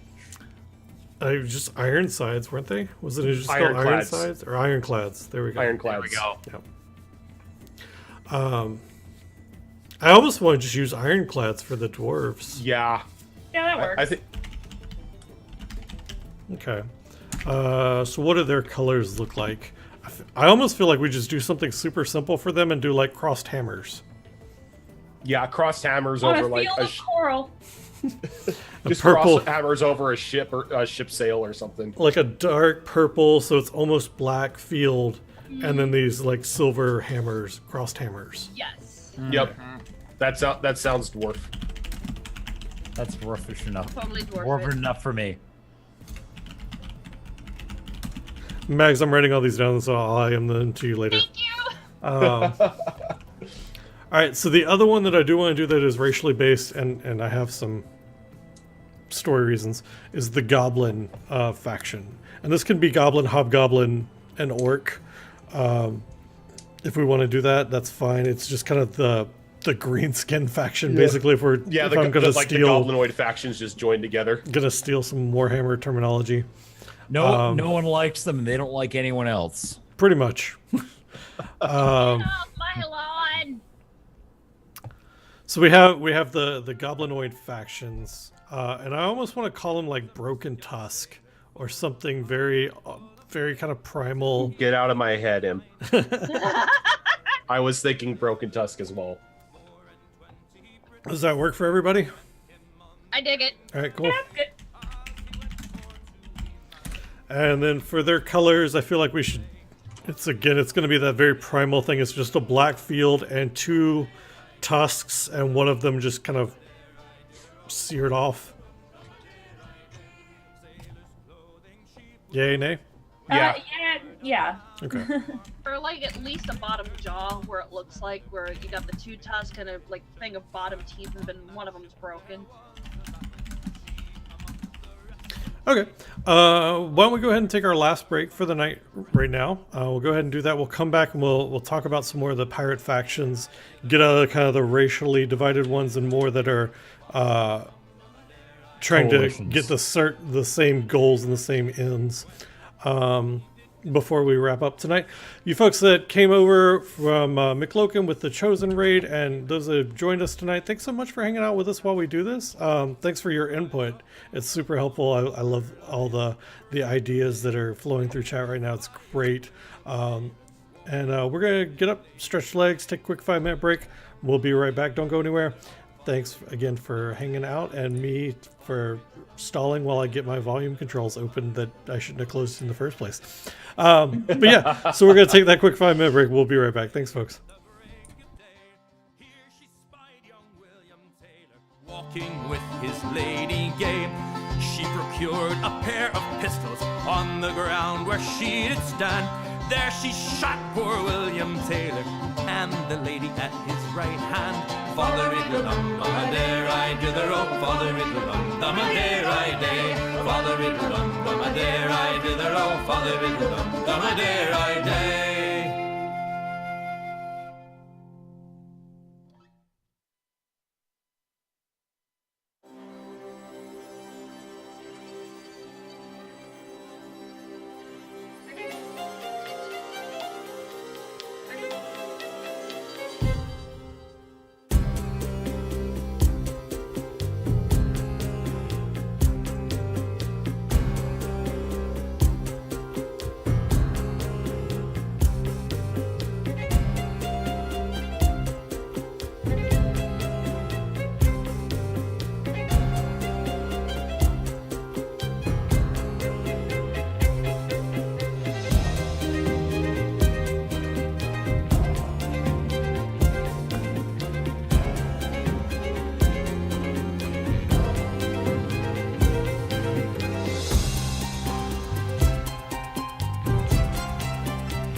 Kind friends and companions, come join me in rhyme.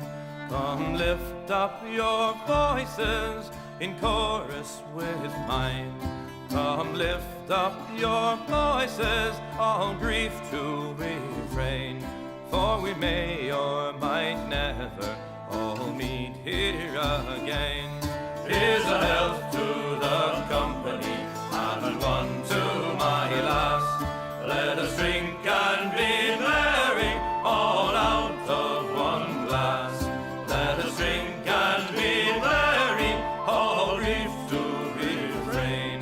For we may or might never all meet here again. Here's a health to the dear lass that I love so well. For her style and her beauty, sure none can excel. There's a smile on her countenance as she sits on my knee. There's no man in this wide world as happy as me. Here's a health to the company and one to my lass. Let us drink and be merry, all out of one glass. Let us drink and be merry, all grief to refrain. For we may or might never all meet here again. Our ship lies at anchor, she's ready to dock. I wish her safe landing without any shock. If ever I should meet you by land or by sea, I will always remember your kindness to me. Here's a health to the company and one to my lass. Let us drink and be merry, all out of one glass. Let us drink and be merry, all grief to refrain. All right, we are back. Welcome back, everybody. Hi! So we've gotten some pirate factions going. We've got, let's see, 1, 2, 3, 4, 5, 6, 7 so far. We actually need to go back real quick on one. The slaver faction we didn't give any colors to. So what do their colors look like? I definitely feel like their emblem should have some form of shackles. That's kind of what I was thinking. Was just a black shield with like some shackles on it. These should be the traditional shackles, the one that ball looks and like chain. a rectangle. The How about- wooden like shackles. Yeah, where it's just the wooden like plank with the two holes. Yeah. Okay. So- like the old-fashioned ones. Yeah. Since they specifically capture people to force in the fight in the arenas, how about like a pair of shackled hands holding like a sword or a dagger? I think maybe the shackles superimposed over like a slanted sword. Or Yeah, the there you sword. Okay. yes. Now you, Yeah. we're there now.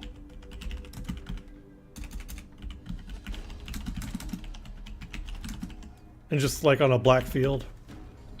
Because pirate. Yep. And I figure most of these, unless otherwise stated, are going to be on a black field. So we've got a few that aren't, but that's fine. Well, the tieflings and the dwarves, because we've got that nice purple black for their coral.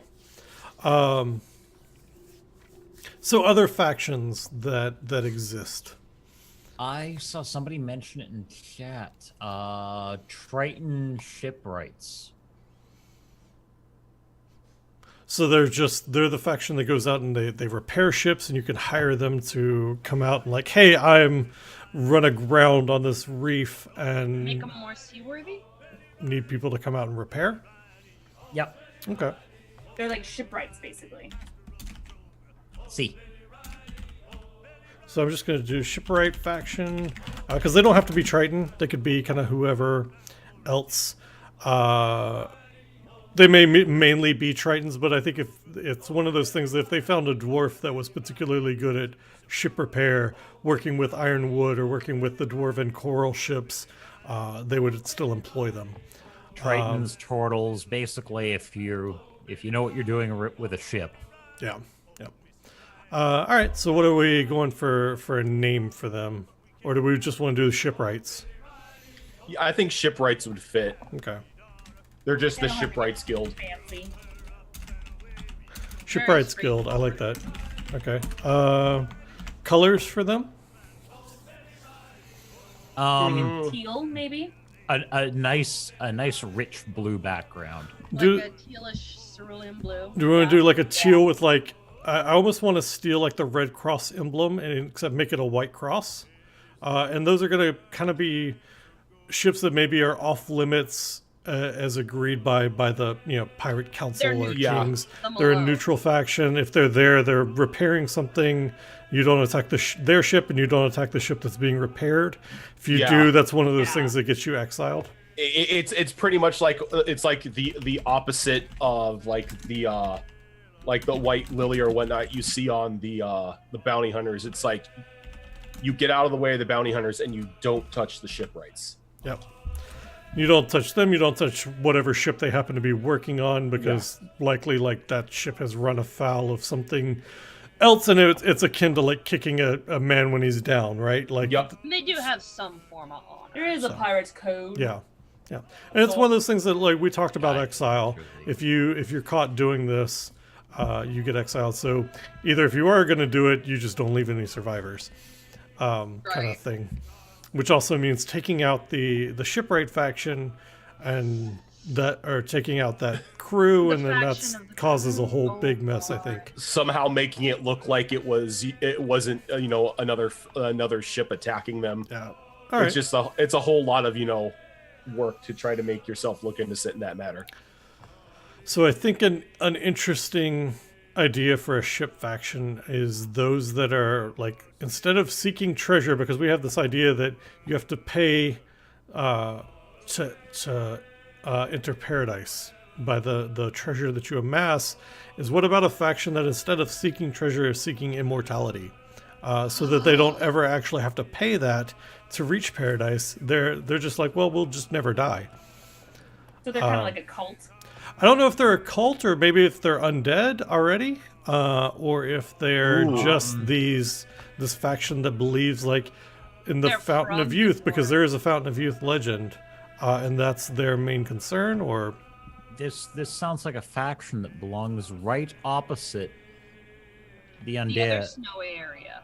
Yeah, basically a cultish group that are trying to harness the power of that to make themselves immortal. okay, so what are we calling these guys? Deniers of paradise. Okay, But if it's I like somebody it. else or just themselves?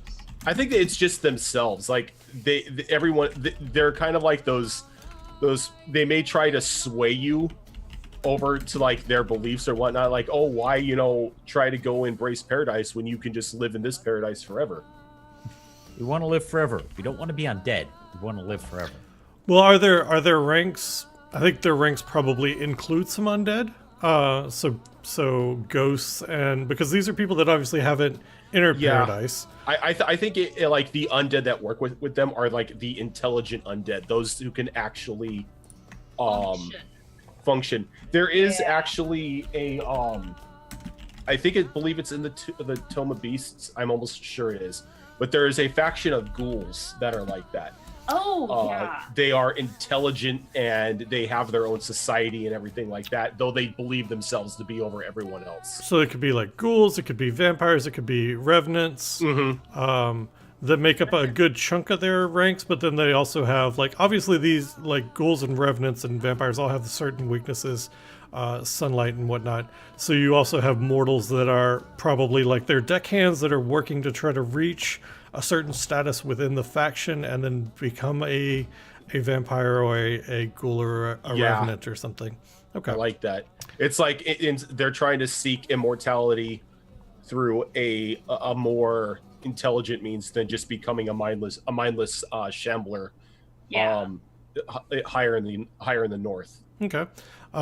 So Wisp is suggesting like a dark purple and teal for their colors, which I like, for like their field. What kind of symbolism or iconography can we put on a flag for them? Well, I definitely think a skull needs to be implemented, but not like a face front, but more like from the side. Where Profile? A profile of a skull. And something somehow representing like life. A broken hourglass. I was thinking something simpler, like maybe a coin in a skull. Maybe a coin in the skull's In mouth. the skull's mouth? Like biting down on it? Or if we want to go a step further, since it's supposed to you cheating death, the traditional, put 2 coins on your eyelids and send you off to the ferryman. Do the skull with the coins for eyes. Do a profile of the skull and have a coin in the eye socket? Yes. Okay. Yeah.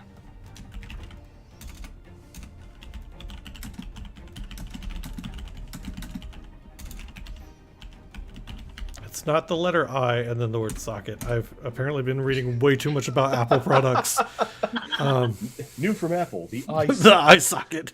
And just for like a little bit of background story and like legend-ish, like whether it's true or not, they're captained by a wraith. Ooh, yes. Ooh, yeah. Like it. Whether it's true or not, nobody actually knows because nobody really wants to run into these people. Nobody knows who's at the top. Yeah, but the No one rumor wants is to they're find out. captained by a wraith. Mm-hmm.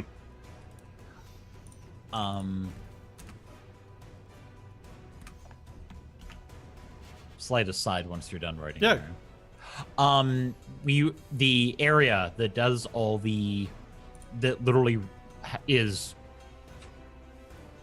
governed by a Dracolich. Mm-hmm. Since the ships are made out of living wood, any ships that crash on that coast get reanimated as golems. Oh, I like it. I like that idea. Basically, a lot. About that, ship yeah. wreckage golems. now are the undead able to use those golems to set sail? No, like literally, the ships reanimate as the broken hulls turn into like. Oh god, so they're like, so it's kind of like It's like an undead Transformers. golem ship. Yeah, Yeah. you get the wreckage of like 4 ships turned into one golem. Oh god, Where that's did I? And that's they terrifying. Oh god, I love it though. That's amazing. This is And of course, since you're dealing with a frozen area, you now have a shambling frozen ship. Running straight at you. Yes.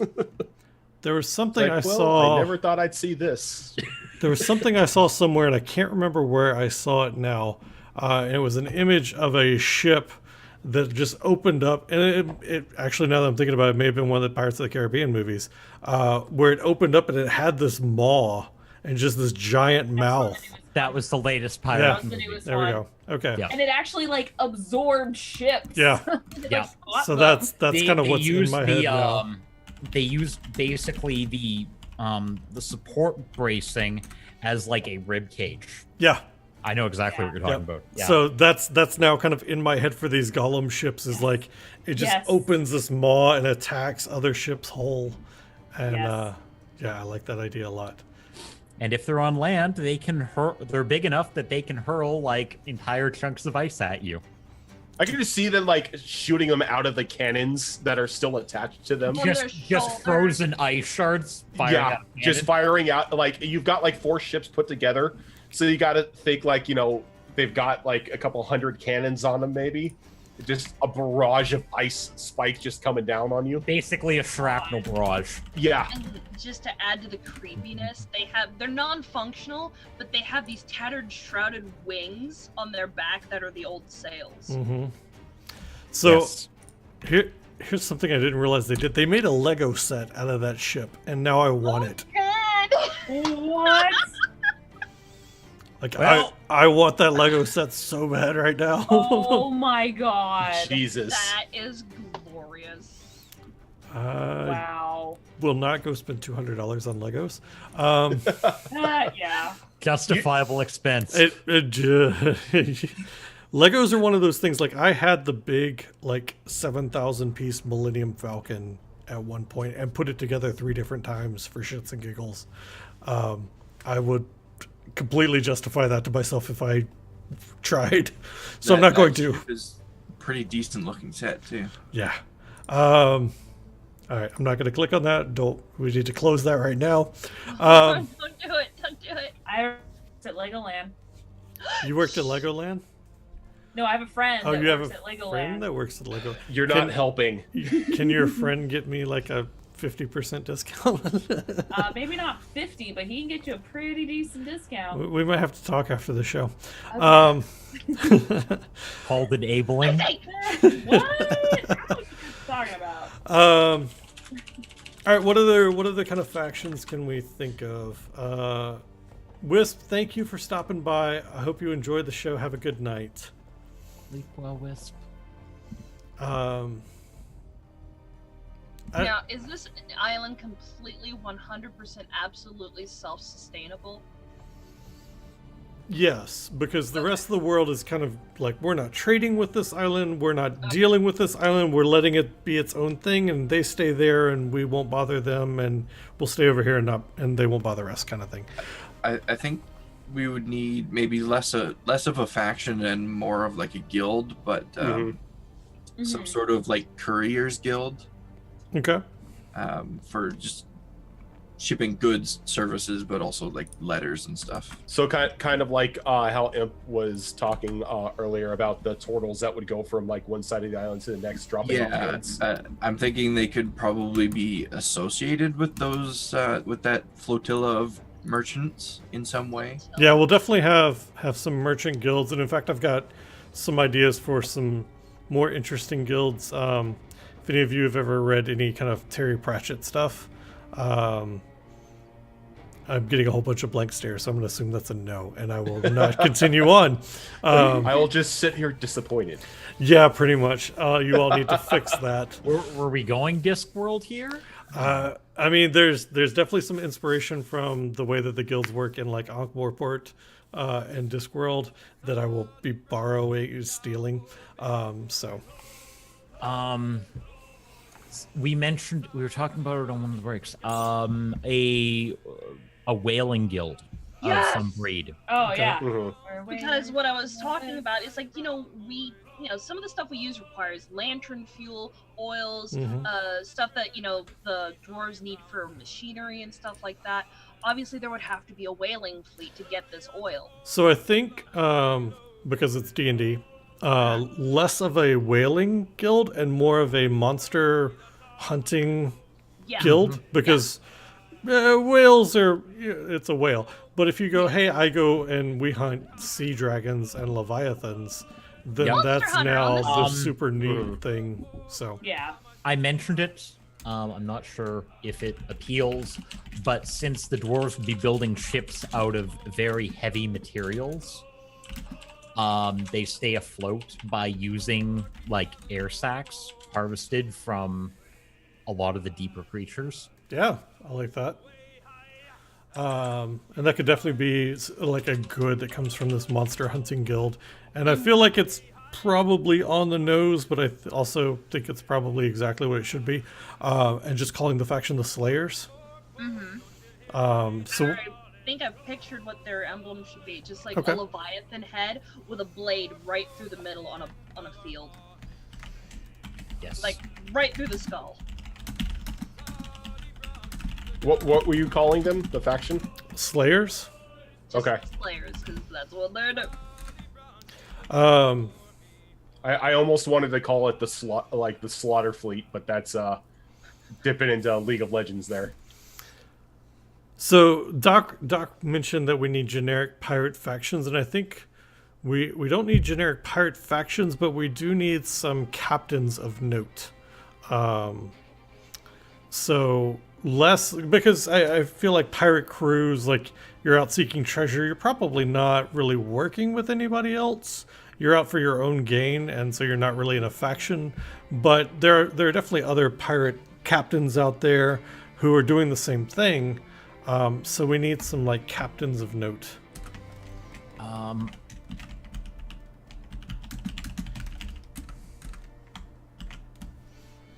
What if there is one captain, I don't have a name for him or anything, but there is one captain and crew that is a huge problem. They have somehow managed to get away with breaking almost every pirate code that there is, and I can't remember what the the bounty hunters are called, but they have, White Lotus.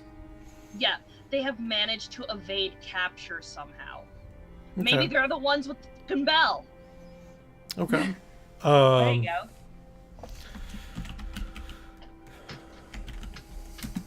Captain Blank. I need my pirate name generator again. Let's see.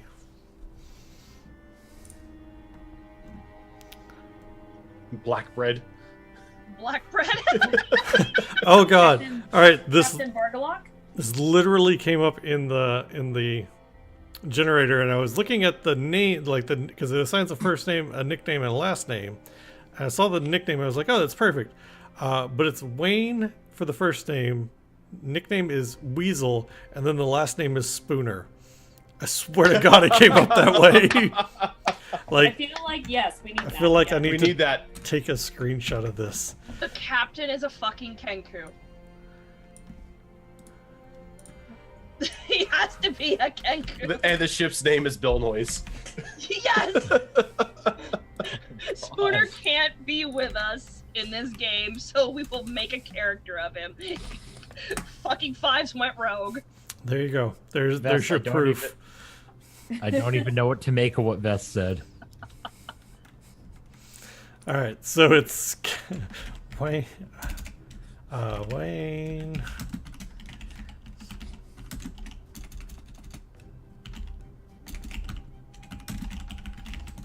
All right, and he's a Kenku, and he possibly holds the siren bell. Okay. And they were the ones that eluded the White Lotus capture. That's something else I think we need to do at some point is, what are the pirate codes? Yeah, I think that's a good one for next week. Yeah, but I think we need to put that on our roster. What law should we not be breaking? Yep. Yeah. What other captains do we have? I think we need a Dragonborn captain. I was just gonna fucking say that. Get out of my head, you stupid bird. Okay. Damn. Wow. This just escalated quickly. Abusive. Hostile work environment. Okay. Orbits are aggressive. I'm sorry. So Dragonborn captain. Why is he of note? Dragon Blue is calling dibs. I was gonna say since blue dragons do lightning, Yes, it could be a blue We- dragonborn. we really should just go down this road. That's self-explanatory right there. Yeah, I mean, you've got a dragon that literally is a walking storm. Okay. So maybe he's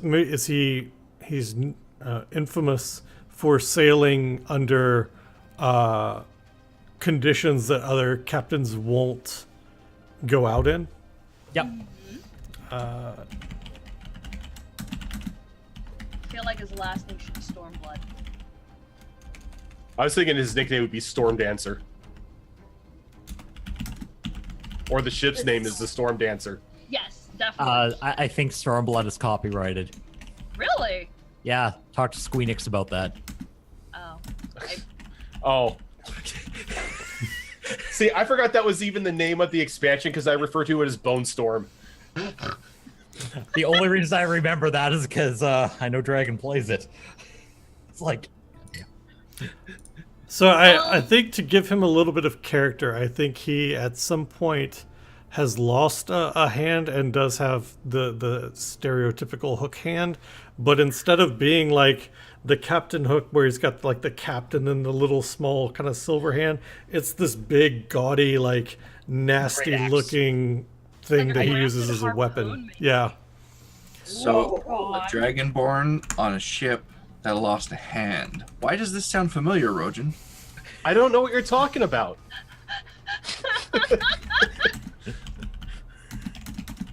I mean, And the A ship lot of is people called- lose hands.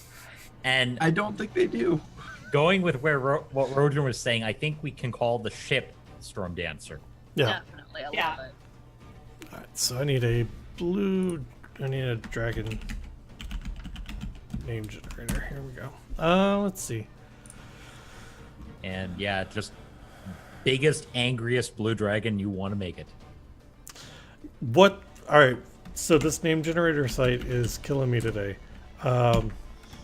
I'm gonna take a screenshot so that you guys don't think I'm lying. Is this another Spooner? It's not Spooner, but there's a very familiar name in here. Scared. I'm kind of excited. Not gonna lie. Make sure I copy the right image address. Yeah. I think I have There a you name go. for the undead or immortality. God damn it. In case you guys in chat don't know, Necrath is a character name from the Tuesday show. So either we've used the same generator or something. I don't know what's going on here, but it's kind of freaking me out a little bit. Are we just gonna name all of the like the captains of like all the important captains something based off of like characters in other shows? I think We we sh- should. I think we though, should. I because think it's it's a trending now. universe twist. I mean, okay, if that's the case, one of the captains needs to be Beauregard. He just has to have the name. His first name has to be Beauregard. Look at HP Fox, he's just dead. He's like, nope, done. Can we, Oh, look, and your dog is there too. Yeah, he is. He knows. It's like Can we everybody, never run into that captain ever? and he runs the tiefling ship. Yeah. So we'll save Necrath for a tiefling ship, or for a Oh tiefling. no, I tiefling think Max captain. was talking about Beauregard Oh, being okay. tiefling. So I need the blue dragonborn. I don't have any of my characters who have ever been dragonborn, so I don't have any names for any of like my characters. Wasn't Volt a dragonborn? He was, but I don't remember what the fuck his character's name was. Very, very briefly. Like, well, I think all of Volt's characters were only around briefly. Yeah. Let's see. Who should we name him? Crest? Actually, yeah. I'm gonna name him Crest. That's almost fitting here. Yeah, I guess it kind of is. God damn it! I Just hope he doesn't tangle with a gorgon. Oh, you know it's gonna happen. Oh, God. The ship is literally made of stone. I was just gonna say that the ship's made of stone, but I'm fine. All right. So for Necrath is a tiefling. Yeah. Okay. Why is Necrath famous or infamous? What if he runs the tiefling guild? No, these Yeah, are that sounds Like way a- too smart for the craft. No, like these are captains of note, right? yeah. Okay. He has because this is what Necrath does in the Tuesday game. He has an obsession with swords. Like he collects any blade that he can get his hands on. Anybody he defeats in combat, he takes their sword as a sign of victory. So I almost Blinded blades. that's what I was thinking is like, what if this ship is now like forged out of these blades that he's captured Like the over hull and years? everything is just nothing but like all blades and the everything. armor plating on the hull is just Yeah. nothing Yeah. but swords. Okay. Yeah. Oh, God. Now I'm thinking that, like, his throne is like Game of Thrones, where it's just a bunch of old swords. The only And- difference is they're not welded together. They're just all kind of propped together. They're just, like, somehow tied together with rope poorly. They're just balanced like just perfectly like a card house. Okay. Let's see. I want to do two more, I think. Okay. I think maybe Lord Vargalok could be the leader of the Immortals. What was the name? Vargalok. Varkalok? It is a old. It's basically the word for undead vampire. VAR. Kolak. I was way off. Okay. Now we need to know your spelling on this. I don't remember what it was, but it wasn't that. Vorklock. So I think he's a vampire. I think we kind of have to make him a vampire. Yeah. And I think his ship doesn't sail during the day. He's like a ghost. His ship's kind of like a ghost ship where it's only at night, but obviously he's not a Tattered ghost. sails, old gray siding, like it's just a really worn down ship. I think it glows red in like a full moon. It gives off this eerie like red glow. Okay. Yes. And I think we need at least one more captain of note. And I think I want to make him a like a ghost ship captain.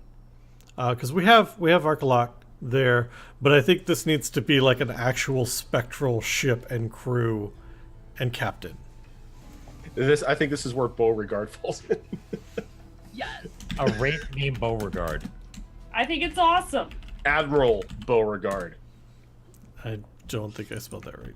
Let's see. Beauregard? Yeah. No, I completely misspelled Beaugard. Yeah, I got it. My spelling's atrocious. So I'm like, yeah, that's not how that's spelled. Let me go Google that real quick. Google is my spell check 99% of the time. Yep. Yeah, mine too. So his spectral ship, ghost. Actually, should the ship be like intact or should it be in tatters? Yes. If it's a spectral ship, I'd say in tatters. Okay. Yeah. I was leaning that way, but I also didn't want to do the How very about cliche the ship thing, so- changes with the phases of the moons? I was just gonna say that, like, if full moonlight hits it, it looks like it's in tatters where the moonlight hits it. I think we do it the other way. I think when it's a full moon out, the ship is whole. It's And pristine. as the moon waxes and wanes, the ship deteriorates or repairs. Nice. Yes. I like it. Yes.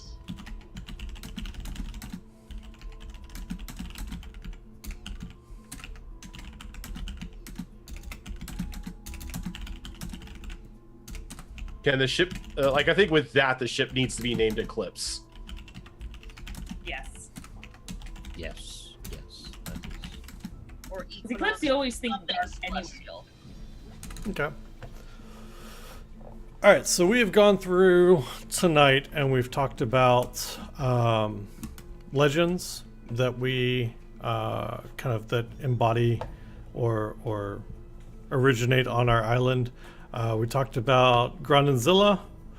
We talked about the mermaid colony, the wandering merchant who lies, the coastal tavern that's kind of a Valhalla safe area, Pirate King meeting space. We talked about a bank, and we talked about green gods for the inspiration for that, but I don't want to use goblins for that because goblins aren't to be trusted with your gold. So I think it's going to be a grung run bank, just so I can use the grungs. We talked about Corporate berries. a floating market that is manned by the turtle on the back of a giant kind of turtle dragon. We talked about Lady Amelia and her story of being shunned by her love interest and drowning her children for him and throwing herself from the cliffs. We talked about the Leviathan, Bermuda, that kind of has that ship graveyard area off on the west coast. And we talked about kind of what happens when after you die and you pay the toll to enter Port Paradise, and if you can't pay your toll, that you work off your debt on a ghost ship, the Pauper's Fate. We talked about a combat arena being set up out of the broken hulls of ships where scores and disagreements are settled amongst pirates. The northern frozen waste area being kind of where you're exiled to when you've broken kind of any of the core tenets of the pirate law. And that maybe it's from a wizard, maybe it is a Draco Lich that caused this area. Not really sure what the cause of it was. We talked about some cursed treasure, some wyvern nesting grounds, the living forest. We talked about the White Hold bounty hunters and the White Lotus and the blood hunter lodges that are dotted across the area. Dwarven pirate factions as far as building their ships out of stone and iron. We talked about the Black Marquis, which was that children's story that you tell your kids to behave.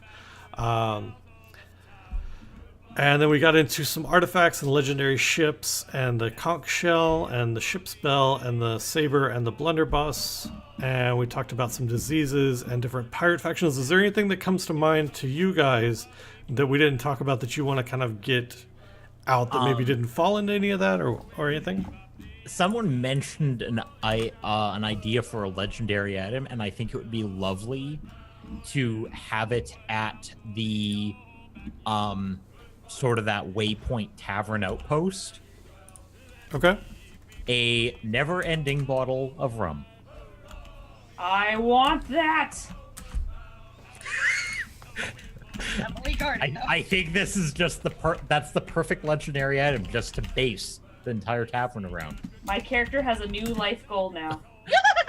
Get that rum. Get that. The most sought-after item. Why is the rum gone? I don't know, but I'm still going. The most sought-after item on the entire island. All right, so a never-ending bottle of rum. I think that does not give hangovers. Because that's the reason And I it does don't... not spill. That was the second part of it. There we You, go. you have to also add that it cannot spill. Because if it's a never-ending bottle of rum, you can literally No. drown the world if you turn it No, upside because down. that gives me things to play with. Somebody stole the cap. Yeah. Oh my god, my character needs this in her life. Oh my god. Oh my god, that's her secondary goal. She needs this in her And life. this is why we're not allowed to have Kender in the campaign. See, all I could think of is your character got a hold of the bottle, hooked it up to like some makeshift IV, just put it right in your veins, and just turn the bottle upside down. And you're just in a constant state of She's drunkenness. just like, this is great, guys. This is so The good. wasted But she's sea. getting drunk, so it's not like she's in a constant state of drunk, but she's Well, feeling you good. can't just- get a hangover. Or hangover. You're just There we yeah. go. So she can be in a constant state of drunk. She might be happier that way. Okay, Jack. I can't drink rum because of the sugar gives me hangovers, so I can't do rum. Somebody's gonna throw this bottle into the ocean uncapped. It's fine. It'll be fine. It's like when people. That's like when people get the genius idea of trying to turn a bag of holding inside out. Yeah, that doesn't work well. No. Stuff to know in a bag of holding. So we actually got a lot more done this evening than I thought we would. As far as world building, I've got a ton of story hook ideas and stuff to play with, which is great. So I think next week what we're actually going to do is we will focus on the pirate code, which I don't think needs to be this huge long thing. I think it needs to be like... I think there just needs to be like a couple of core tenets Yeah. that are what'll Yeah. get managed. The rest are Everything else- guidelines. Yep. Yeah. Mm-hmm. And then we will do character creation next week as well. I think we'll have enough time to do both of those things. So I love the ideas that came out of the session. This was a lot of fun. I enjoyed it. I hope you guys did too. That's been on point tonight. Yeah. Yeah.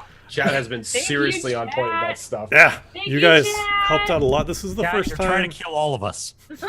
This is the first time I've really broadcast this kind of world building, and I think it actually worked out really, really well. It did. I really enjoyed it, and we got a lot of really good ideas from you guys, from chat, from me just like giving you talking points and going, hey, go crazy with it. And we got some great stories out of it.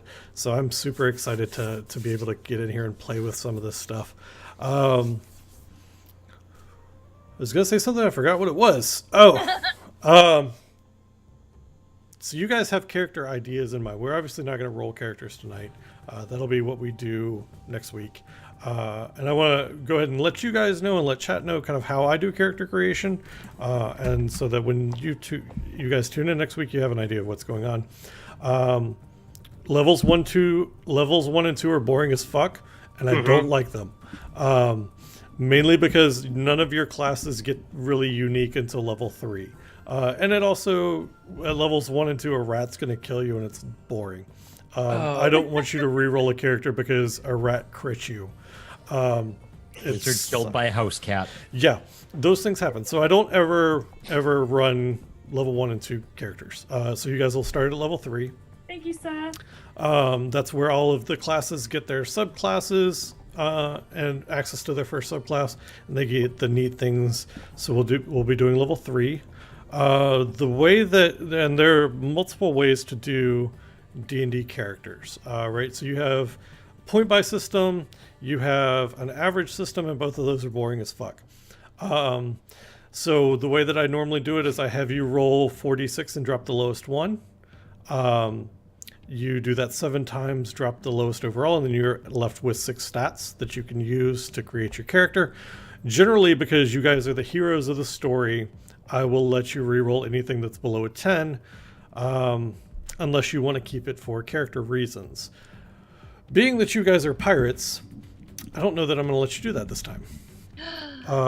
Because I think that you're obviously, like, if you get a dump stat for your intelligence because you're a pirate, you probably never went to school and never learned to read. So I think that I'm just going to, unless you roll a 3. Unless it's part of your backstory where you came from a rich family and wanted to go to a pirate life. Well, in that case, then you're probably not very good at convincing people things, and you want to put your dump stat into charisma. Whatever. That's what you do as a goblin. But so I think what I'll do instead of doing 10 or lower is we'll do 8 and lower. If you roll anything below an 8, that is just a really shitty roll, and I'll let you re-roll it.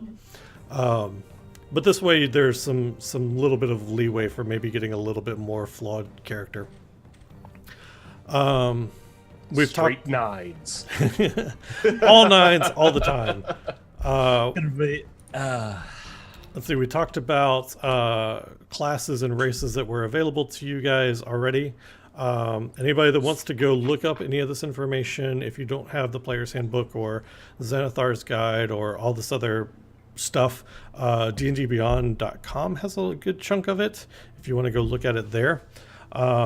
You guys playing, if you need some information out of Xanathar's Guide or the Sword Coast Adventures book, I have all that with me, and we can kind of walk through it next week, so that's not a huge deal. Trying to think of anything else I have to talk about or say. All right, so yeah, Zorro, for me, who are you? What do you do on the internet? I am Zoro for me 3. I am a variety / creative streamer. I've been playing a lot of Dead by Daylight. However, I've been veering away from that to play some more story-based games, in which I just started playing Dragon's Dogma. And yeah, that's me in a nutshell. I have a dad joke there, but I'm not going to do it. Please don't. Do it! Sir, you cannot hold back the dad jokes. I'm going to do it. HP You're breaking the Fox. law. You're a dad. HP Fox, who are you? What do you do on the internet? I am HP Fox, and I'm the manager for the Hunter Wild. We changed this. We have a community-driven broadcast here on Twitch, where chat and discussion comes first and games comes second. So if you stop by our stream, chances are you're going to see the game on pause for the majority of it. But we have a lot of good talks and a lot of good people in there, so stop by and say hi. That sounds like a lot of spin. Hunter sitting on the same turn for an hour and a half. Yeah. Yeah, I mean, we played he played Surviving Mars yesterday for the first time, and I think it was a 6-hour broadcast, and he got like maybe 45 minutes into the game. Ah. Rojan, who are you? What do you do on the internet, sir? I am Rojan Quest. I am one of the co-DMs here on Dungeons and Distractions, and I have my own channel where I stream currently 7 days a week, focusing on a variety of RPGs, FPSs, and fighting games.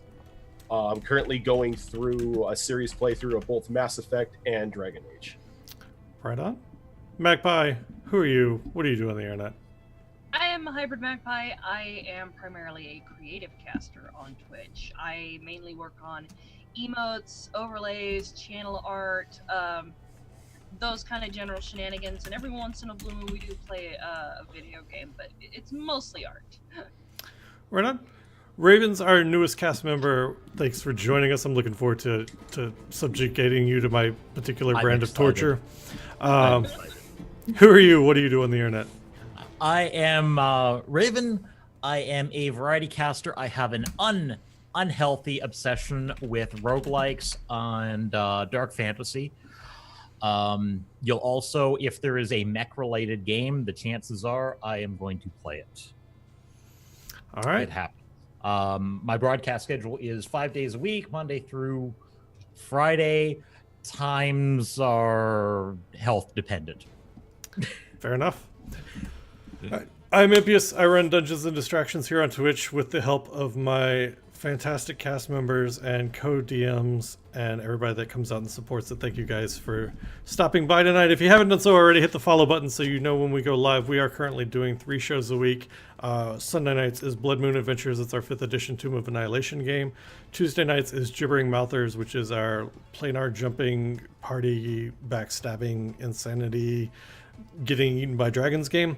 And then Wednesday nights is going to be Keelhauled, which is this show here is our pirate themed low magic D&D game.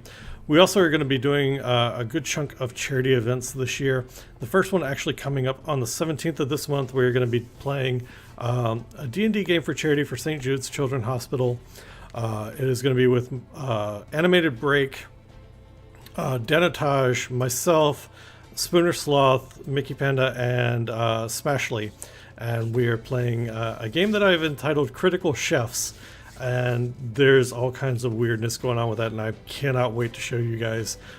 So make sure that you're here for that, if for no other reason to support the channel and support St. Jude's Children's Hospital as well. We are going to go on a raid this evening, a way to show our love and support to other members of Twitch and the community. So we're going to go raid Bubbernut, who is also he's a variety caster and also does a lot of D&D and Pathfinder games. So what I want you to do is copy that raid message. I heard there were dragons in here.